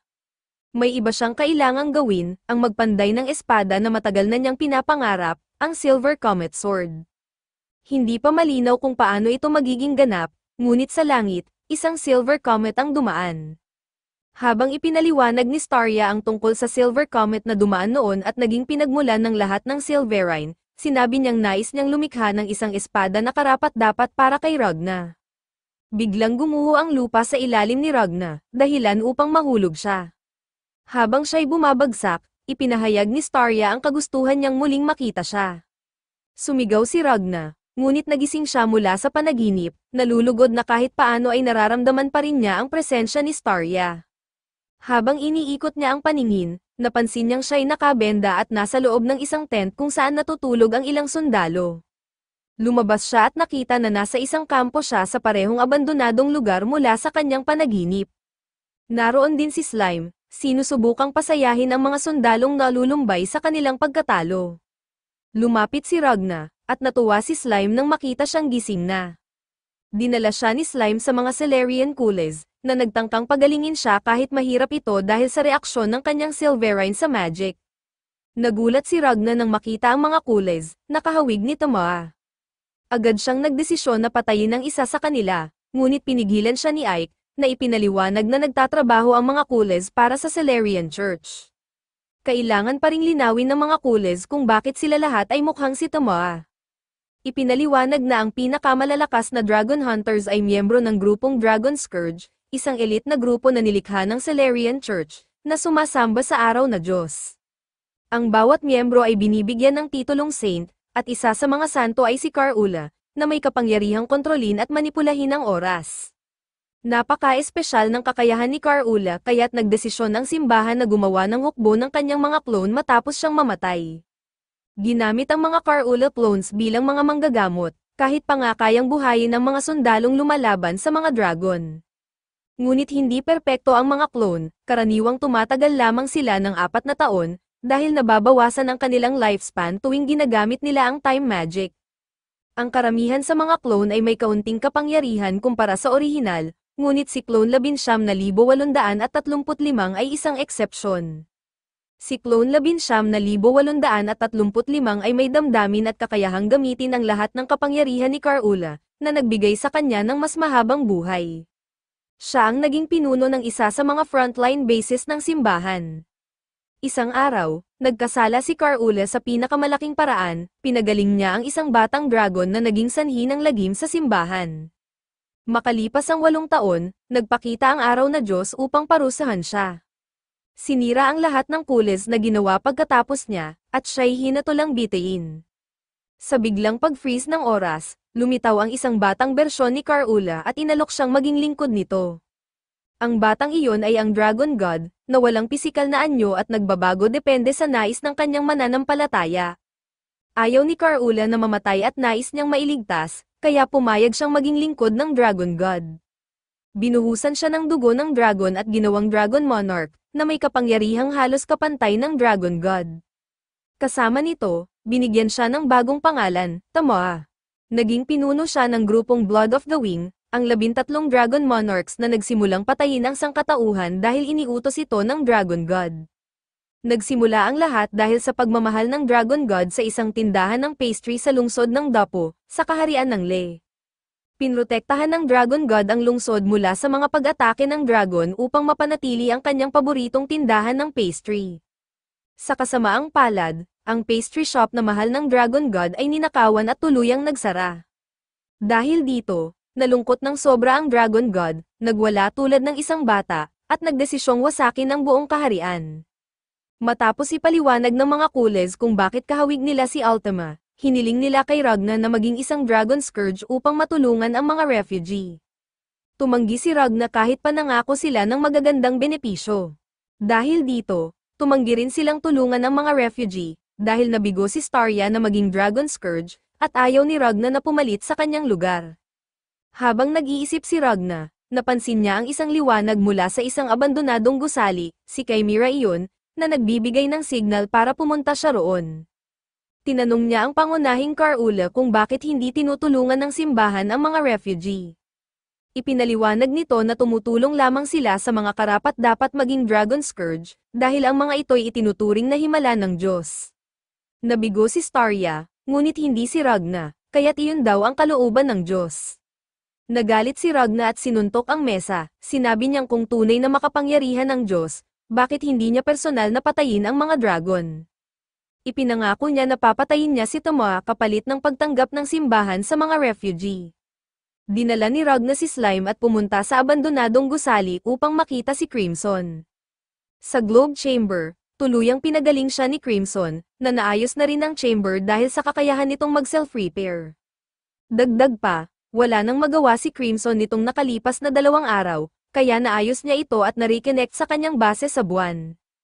Nang makarating sila sa base, sinabi ni Ragna na buhay pa si Starya, na hindi pinaniniwalaan ni Crimson. Para kay Crimson, kung pinugutan si Starya, ibig sabihin ay patay na siya.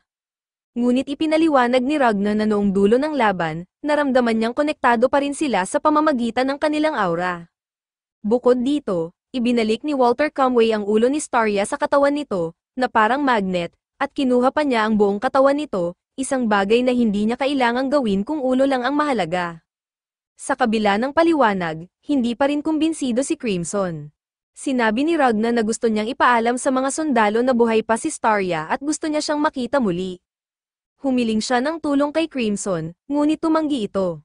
Ipinaliwanag ni Crimson na hindi sila handa na labanan ang mga dragon ngayon, lalo na dahil may time control magic at si Walter Comway sa panig ng mga ito. Wala silang elemento ng sorpresa na kinakailangan upang matalo ang kontrol sa oras. Iminungkahi ni Ragna na siya na ang bahala kay Walter Comway habang si Crimson ang haharap kay Tomoa. Ngunit sinabi ni Crimson na kailangan niya ng oras upang maghanda, at wala silang mapapala sa pakikipaglaban ngayon. Sinabi ni Ragna na si Starya mismo ang benepisyo, siya'y isang kamanghamanghang tao na kailangan nila upang talunin ang mga dragon. Nagulat si Crimson, iniisip na nasa panig niya si Ragna, hindi ni Starya. Pinaalalahanan niya si Ragna tungkol sa kanilang pangako at sinabing hindi niya kayang mawala siya ngayon. Tiniyak ni Ragna na hindi siya mamamatay dahil hindi siya namamatay. Para kay Crimson, iyon ay swerte lamang, ngunit natawa si Ragna. Kung ganoon, titigilan na niya ang pag-asa sa swerte. Habang iniisip ni Ragna ang mga alaala niya kasama ang unit, napagtanto niya kung bakit nais niyang lumaban ngayon, para mailigtas ang lahat at magkasamang tumawa muli. Hindi na niya hiningi ang tulong ni Crimson, ngunit nakiusap siyang buksan ang pintuan pabalik sa lupa.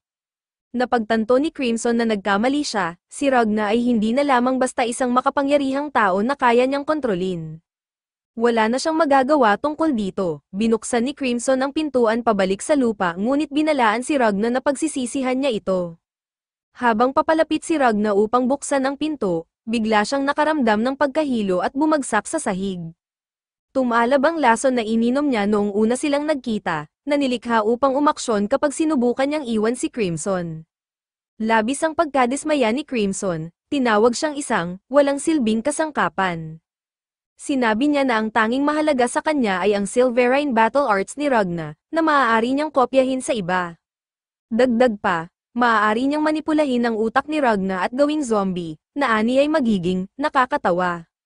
Sa kasamaang palad para kay Crimson, biglang nagising si Ragna. Ikinagulat niya dahil sinabi ni Crimson na dapat ay patay na siya. Inamin ni Crimson na hindi rin niya maintindihan kung bakit buhay pa si Ragna, dahil ginamit niya ang AI-powered gene-destroying nanomachines na dapat ay pumatay sa kanya. Kahit pa si Ragna ay kalahating espada, dapat ay patay na rin siya. Sa galit, sinuntok ni Ragna si Crimson sa ulo, na tumalsik sa pader. Humingi ng tawad si Ragna sa paglabag sa kanilang pangako, ngunit sinabi niyang wala ng epekto sa kanya ang mga salita ni Crimson. Sinubukang salakayin ni Chimera si Ragna mula sa likod, ngunit agad niya itong napigilan. Nais malaman ni Ragna kung nasaan ang puso ni Crimson. Naalala niya na noong una niyang nakilala si Crimson sa hinaharap, pinatay niya ito ngunit wala siyang nakitang puso sa katawan nito. Ayon kay Ragna, iyon ang dahilan kung bakit walang emosyon ang mga salita ni Crimson. Ipinaliwanag niya na ang unit ni Starya ay patuloy na gumagalaw dahil handa silang ilagay ang kanilang mga buhay sa panganib para sa bawat isa. Ngunit si Crimson, puro plano lamang, sinabi ni Ragna na kahit mababa ang kanilang tsansa, hindi ito zero. Kung hindi handa si Crimson sa hamon ngayon, paano nito wawasakin ang lahat ng bloodlines? Nawalan ng sagot si Crimson, at muling nag-transform si Chimera upang atakehin si Ragna. Pinatigil siya ni Crimson, at sinabing gawin ni Ragna ang gusto niya. Umalis si Ragna, at natulog na lamang si Crimson. Bumalik si Ragna sa kampo at nakita niyang mas gamaan ang pakiramdam ng mga sundalo. Napagtanto nilang buhay pa si Starya dahil ang silver prosthetic arm ni Christopher ay gumagalaw pa rin, na posible lamang dahil sa kakayahan ni Starya na manipulahin ang Silverine. Nais nilang iligtas si Starya, at sasama si Ragna sa kanila. Samantala, nasa kabisera si Starya kasama si Walter Comway.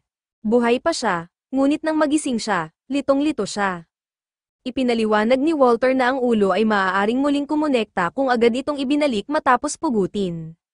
Gayunpaman, mayroon siyang poison mark sa kanyang leeg, na maa-activate at papatay sa kanya kung susubukan ni Ragna at ng kanyang unit na iligtas siya. Ang markang iyon ay iniwan ni Ulto Zora, na nagiging mapait dahil sa pagkawala ni Terra. Biglang nagyelo mula sa loob ang braso ni Walter Comway, mabilis na kumalat sa kanyang katawan at pinilit siyang mag-regenerate. Nangyayari ito mula pa sa laban nila ni Ragna, salamat sa mga sugat na iniwan ni Ragna. Isa pa itong dahilan kung bakit buhay pa si Starya. Nais ni Walter na muling lumaban kay Ragna, ngunit sa kanyang pinakamahusay na anyo, at kailangan niya si Starya upang tumulong dito. Ipinaalala ni Starya na mamamatay siya kapag dumating si Ragna. Kinumpirma ni Walter na alam niya iyon, kaya gusto niyang lumikha si Starya ng isang espada para kay Ragna na kayang tumapat sa kanyang claw. Nagpasya si Starya na magmadali sa paggawa ng espada upang hindi siya mamatay ng may pagsisisi. Samantala, si Crimson ay nasa kama, nalulumbay, habang sinusuri niya ang sitwasyon sa kabisera gamit ang satellite. Napansin niyang tila nagmamadali ang mga dragon. Naisip niyang ito'y dahil hindi magamit ni Ultima ang kanyang time control magic sa ngayon, kaya't ito ang perpektong oras para umatake.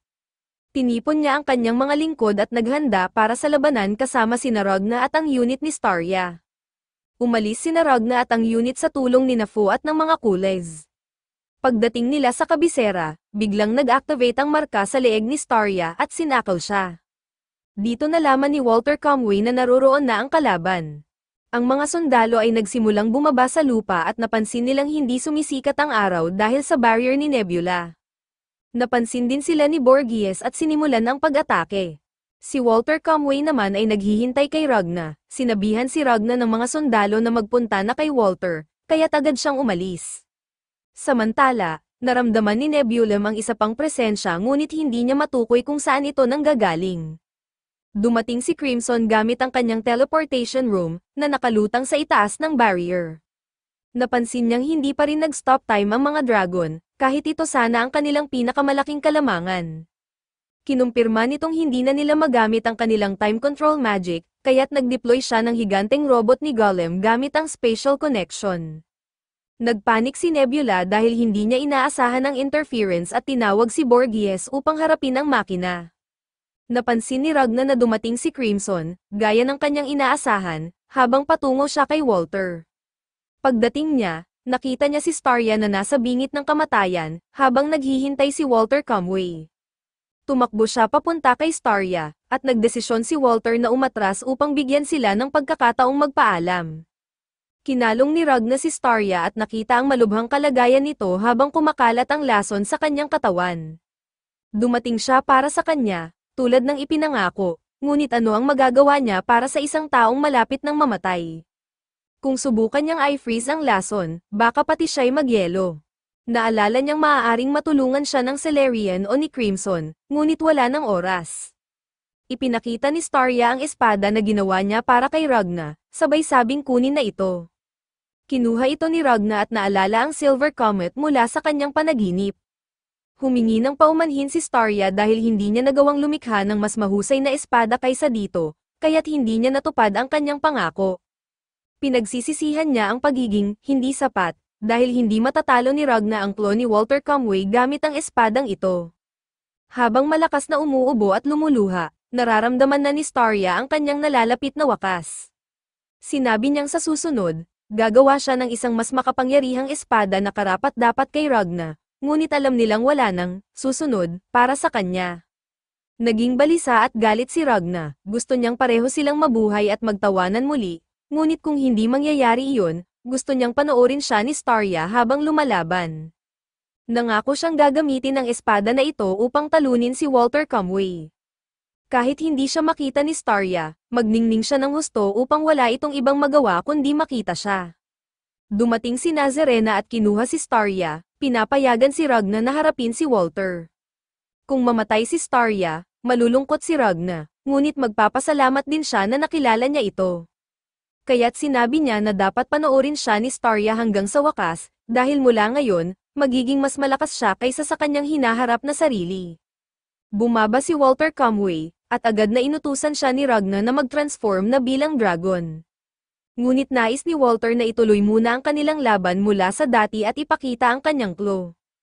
Ang claw ay may kakayahang magbago ng anyo upang umangkop sa gumagamit nito. Nang hawakan niya ito, naging lightning claw ito, mabilis na lumawak at nag-transform sa bilis ng kidlat. Ipinakita niya ang kakayahan nito sa pamamagitan ng pagpapalabas ng malalakas na electrical shockwaves na sumire sa lupa. Hindi ito inintindi ni Ragna, gusto lamang niyang mag-transform si Walter Comway bilang dragon ng mas mabilis upang matapos na ang laban. Si Walter Comway ay agad nagpakawala ng isang atake, ngunit mabilis itong na-freeze ni Ragna, kasama na ang braso ni Walter, gamit lamang ang isang kamay.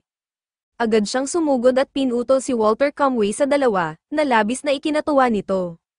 Inilagay ni Ragna ang espada sa kanyang likod, naglalabas ng nakasisilaw na liwanag, at hinamon si Walter na mag-transform sa kanyang pinakamalakas na anyo upang mapatunayan na kaya niya itong talunin ng buong lakas. Ang espada ay nagningning palalo, bahagyang iniangat si Ragna mula sa lupa, tila isang Diyos. Natatawa si Walter Comway habang nagre-regenerate, at sinimulang ikumpara ang kanilang mga sandata. Ang claw niya ay nagiging 100% sa kamay ng gumagamit, ngunit ang espada ni Ragna ay dinadala ang gumagamit sa 120%. Sa wakas, naging seryoso si Walter Comway at nag-transform sa isang dragon. Sinubukan niyang atakehin si Ragna, ngunit hinarang ito ni Ragna gamit lamang ang kanyang mga kamay, na nagpakawala ng napakaraming silverine, na nagdulot ng gulo sa paligid. Dahil dito, iniutos ni Ragna kay Nazarena na dalhin si Starya palayo. Nagpadala pa siya ng espada upang tulungan silang mabilis na makalayo. Bumalik ang atensyon ni Ragna kay Walter Comway at sumugod siya sa close combat, pinapalo siya ng mas maraming silverine na bahagyang nagpatulak sa dragon. Sinagot ito ni Walter Comway gamit ang claw, na nagdulot ng struggle sa kanilang dalawa. Nakahanap ng pagkakataon si Walter Comway at sinaktan si Ragna gamit ang buntot nito, tinapon siya sa lupa. Pinalawak niya ang claw upang atakehin si Ragna mula sa malayo, ngunit mabilis itong nakaiwas at tumayo ulit. Muling sumugod si Walter Comway, at nagpatuloy ang kanilang labanan hanggang sa nagkaroon ng upper hand si Walter. Lumusat siya sa likuran ni Ragna at nagpakawala ng atake. Sa kabutihang palad, inactivate ng espada ni Ragna ang isa sa mga barrier na ginawa ni Starya, na hinarang ang atake. Gayunpaman, nagawa pa rin ni Walter Comway na itapon si Ragna sa lupa at ipako siya gamit ang claw. Sinubukan ni Ragna na i-freeze ang claw habang naghahanda si Walter Comway ng isang electrical energy ball. Nagawa ni Ragna na alisin ang claw sa oras at harangin ang bola gamit ang isang kamay. Ang kabilang kamay naman niya ay ginawang espada at pinutol ang bola sa kalahati, pagkatapos ay sinugod si Walter Comway sa ere at pinutol ang braso nito. Bago makapag-regenerate, bumawi si Walter Comway at patuloy silang nagpalitan ng atake. Sa labas ng barrier, pinapanood ni Nazarena si Ragna habang buhat niya si Starya. Namamangha siya sa liwanag ni Ragna, ngunit sinabi ni Starya na tigilan na ang pagsasayang ng oras sa isang taong malapit ng mamatay at umalis na siya. Naging balisa si Nazarena nang mapansin niyang hindi na tumutugon si Starya. Iniwan niya ito sa lupa, nagpaalam, at umalis. Samantala, nararamdaman pa rin ni Nebula ang presensya ni Crimson, na naglagay kay Ultima sa isang alternatibong espasyo. Nababahala siya na baka naroon si Crimson upang kontrolin ang espasyong iyon.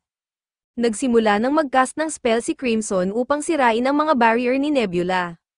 Nataranta si Nebula dahil sobrang bilis ni Crimson, nasira niya ang lahat ng kanilang pinaghirapan sa loob ng ilang segundo. Gayunpaman, naisip ni Nebula na kailangan niyang magporsige at gumawa ng mas mahusay na firewall upang pigilan ang mga plano ni Crimson. Sa kasamaang palad, biglang lumitaw si Smile at nilamon siya. Tagumpay si Crimson sa pagwasak ng lahat ng mga barrier at nakapasok sa alternatibong espasyo. Tahimik siyang naglakad papunta kay Ultima, na nakatalikod, at tinutok ang baril sa kanya. Bago siya makabaril, sumigaw si Nebula ng pangalan ni Ultima upang bigyan siya ng babala. Nabigla si Ultima at tumingin pabalik, ngunit nabaril siya ni Crimson sa balikat. Ginamit niya ang dugong ito upang lumikha ng apoy at itapon ito kay Crimson, ngunit naiwasan ito ni Crimson at tumalon sa ibang platform. Agad niyang in-access ang sistema ng espasyo at binago ang bilis ng oras sa loob, sabay ikinandado ang kanilang dalawa sa espasyo. Gusto niyang pigilan si Ultima na gumamit ng magic sa labas. Napansin ni Ultima na hindi gumagaling ang kanyang sugat at naalala ang sinabi ni Walter Conway na magalit sa ganitong mga sitwasyon. Dahil dito, nagalit siya at nag-transform sa kanyang dragon form. Bago ito, kinuha ni Crimson ang kanyang heart na matagal na niyang itinago. Lumitaw ang kanyang monarch version at hiniling na pag-usapan ang desisyon na ito. Dumating din ang mga personalidad niyang sina Ellis at Veronica, na parehong hindi maintindihan kung bakit niya ito ginagawa. Subalit, desidido si Crimson na si Ragna ay karapat-dapat pag-alayan ng kanyang buhay. Kahit hindi niya mabawi ang 10% ng kanyang kapangyarihan sa paggamit ng kanyang puso, sapat ito upang madaling matalo si Ultima. Ibinalik niya ang puso sa tamang lugar, na nagdulot ng pagsanib niya sa kanyang monarch form. Ngayon, kaya na niyang ilabas ang tunay niyang lakas laban kay Ultima. Pinaputukan siya ni Ultima ng energy beams, ngunit naiwasan ito ni Crimson. Gumamit siya ng kanyang mga flashbangs, ngunit dahil sa mabagal na oras sa espasyo, bahagyang nagningning lamang ang mga ito. Nagtago si Ultima sa likod ng isang shield, ngunit pinaputukan siya ni Crimson. Tumalbog ang mga bala sa shield, kaya ginamit ni Ultima ang kanyang buntot upang salakayin si Crimson. Naiwasan ito ni Crimson at ipinaliwanag kung paano niya nilikha ang mga bala upang talunin ang sarili niya. Ang mga ito ay nakakapigil ng daloy ng dugo at nagpapawalang bisa ng magic.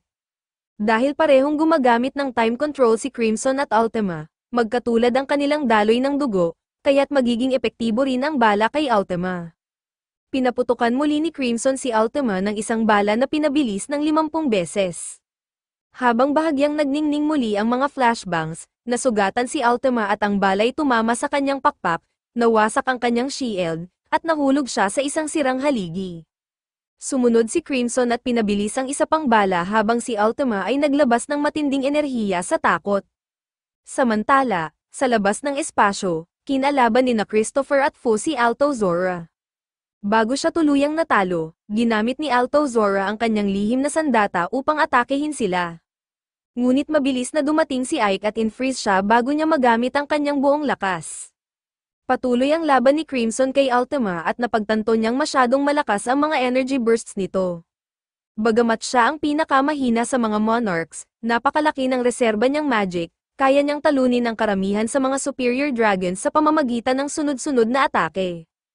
Ginagawa niya ito ngayon kay Crimson, dahilan upang mahirapan itong makalapit. Gumamit si Crimson ng Psychic Assault upang patahimikin ang espasyo, palakasin ang kanyang boses, at pahirapan si Ultima. Hindi niya iniisip na tulad si Ultima ni Carula, kaya't sinusubukan itong maging isang halimaw, upang maramdaman niyang espesyal siya. Tinawag niya itong isang clone, na labis na ikinagulat ni Ultima.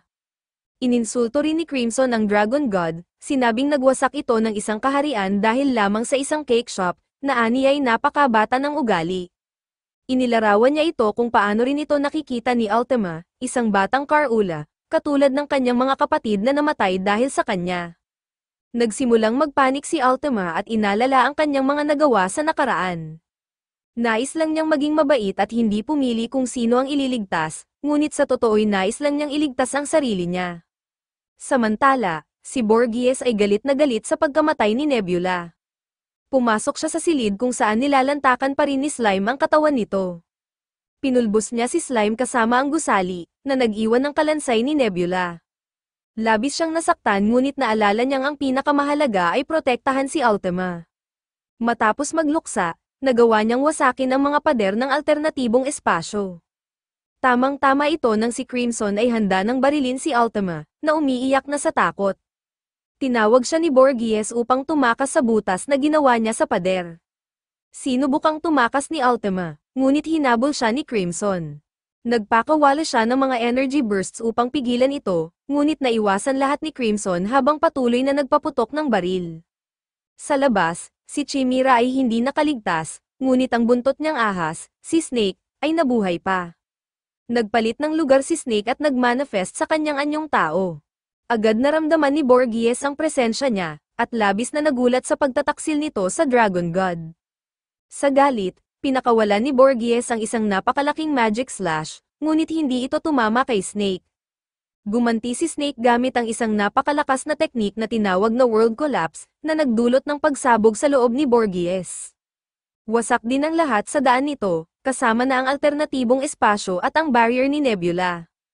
Nasugatan sina Ultima at Crimson, at pareho silang tumilapon sa lupa. Nagpaumanhin si Snake kay Crimson bago bumagsak sa lupa at mamatay mula sa sariling teknik.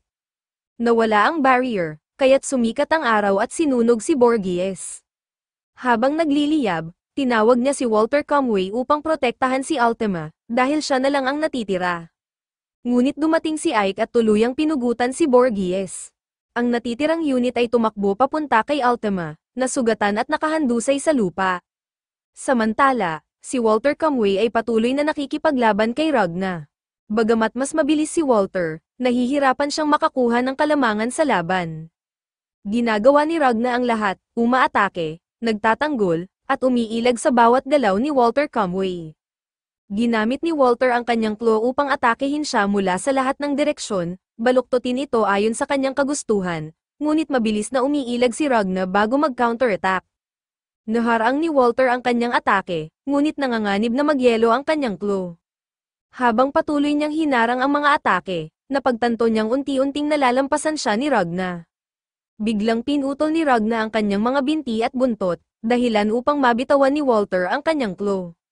Hindi tumigil si Ragna, pinalakas pa niya ang kanyang Silverine at inatake si Walter gamit ang Hunting Flash. Napilitan si Walter na maglabas ng buong lakas, kinuha ulit ang kanyang claw, at sinagot ang atake ni Ragna. Sa parehong oras, tumayo si Ultima habang dumarating sina Ike at ang iba pa. Sinubukan niyang ipagtanggol ang sarili ngunit nasaksak siya sa ulo ni Nazarena, dahilan upang mapasigaw siya sa sakit at magpakawala ng sunod-sunod na energy bursts. Ang mga ito ay tumama sa maraming sundalo at napilitan ding umatras si Nazarena. Samantala, ginamit ni Walter Comway ang kanyang makapangyarihang Lightning God Battle Arts, na nagdulot ng pagtaas ng gravity at pinabagsak lahat, kasama si Ultima. Nagulat si Ragna nang makita itong nag-transform si Walter at nagsanib sa kanyang claw. Ang kanyang mga braso ay naging mga espada, at si Ragna ay naghandang lumaban gamit ang sarili niyang arm blade. Ngunit masyadong matalim at mabilis si Walter Comway, naputol niya ang espada ni Ragna bago pa nito ma-realize ang nangyari. Sa sobrang bilis, hindi mahulaan ni Ragna ang kanyang mga atake at hindi rin makapag-counterattack. Sa kabila nito, nagawa ni Ragna na makapagsuntok, ngunit agad siyang tinamaan ng tuhod sa sikmura. Ang tuhod ni Walter ay naging kasing talam ng claw, at tinuhog siya. Sa isang mabilis na galaw, pinugutan ni Walter Comway si Ragna habang pinalalakas ang kuryente sa lupa.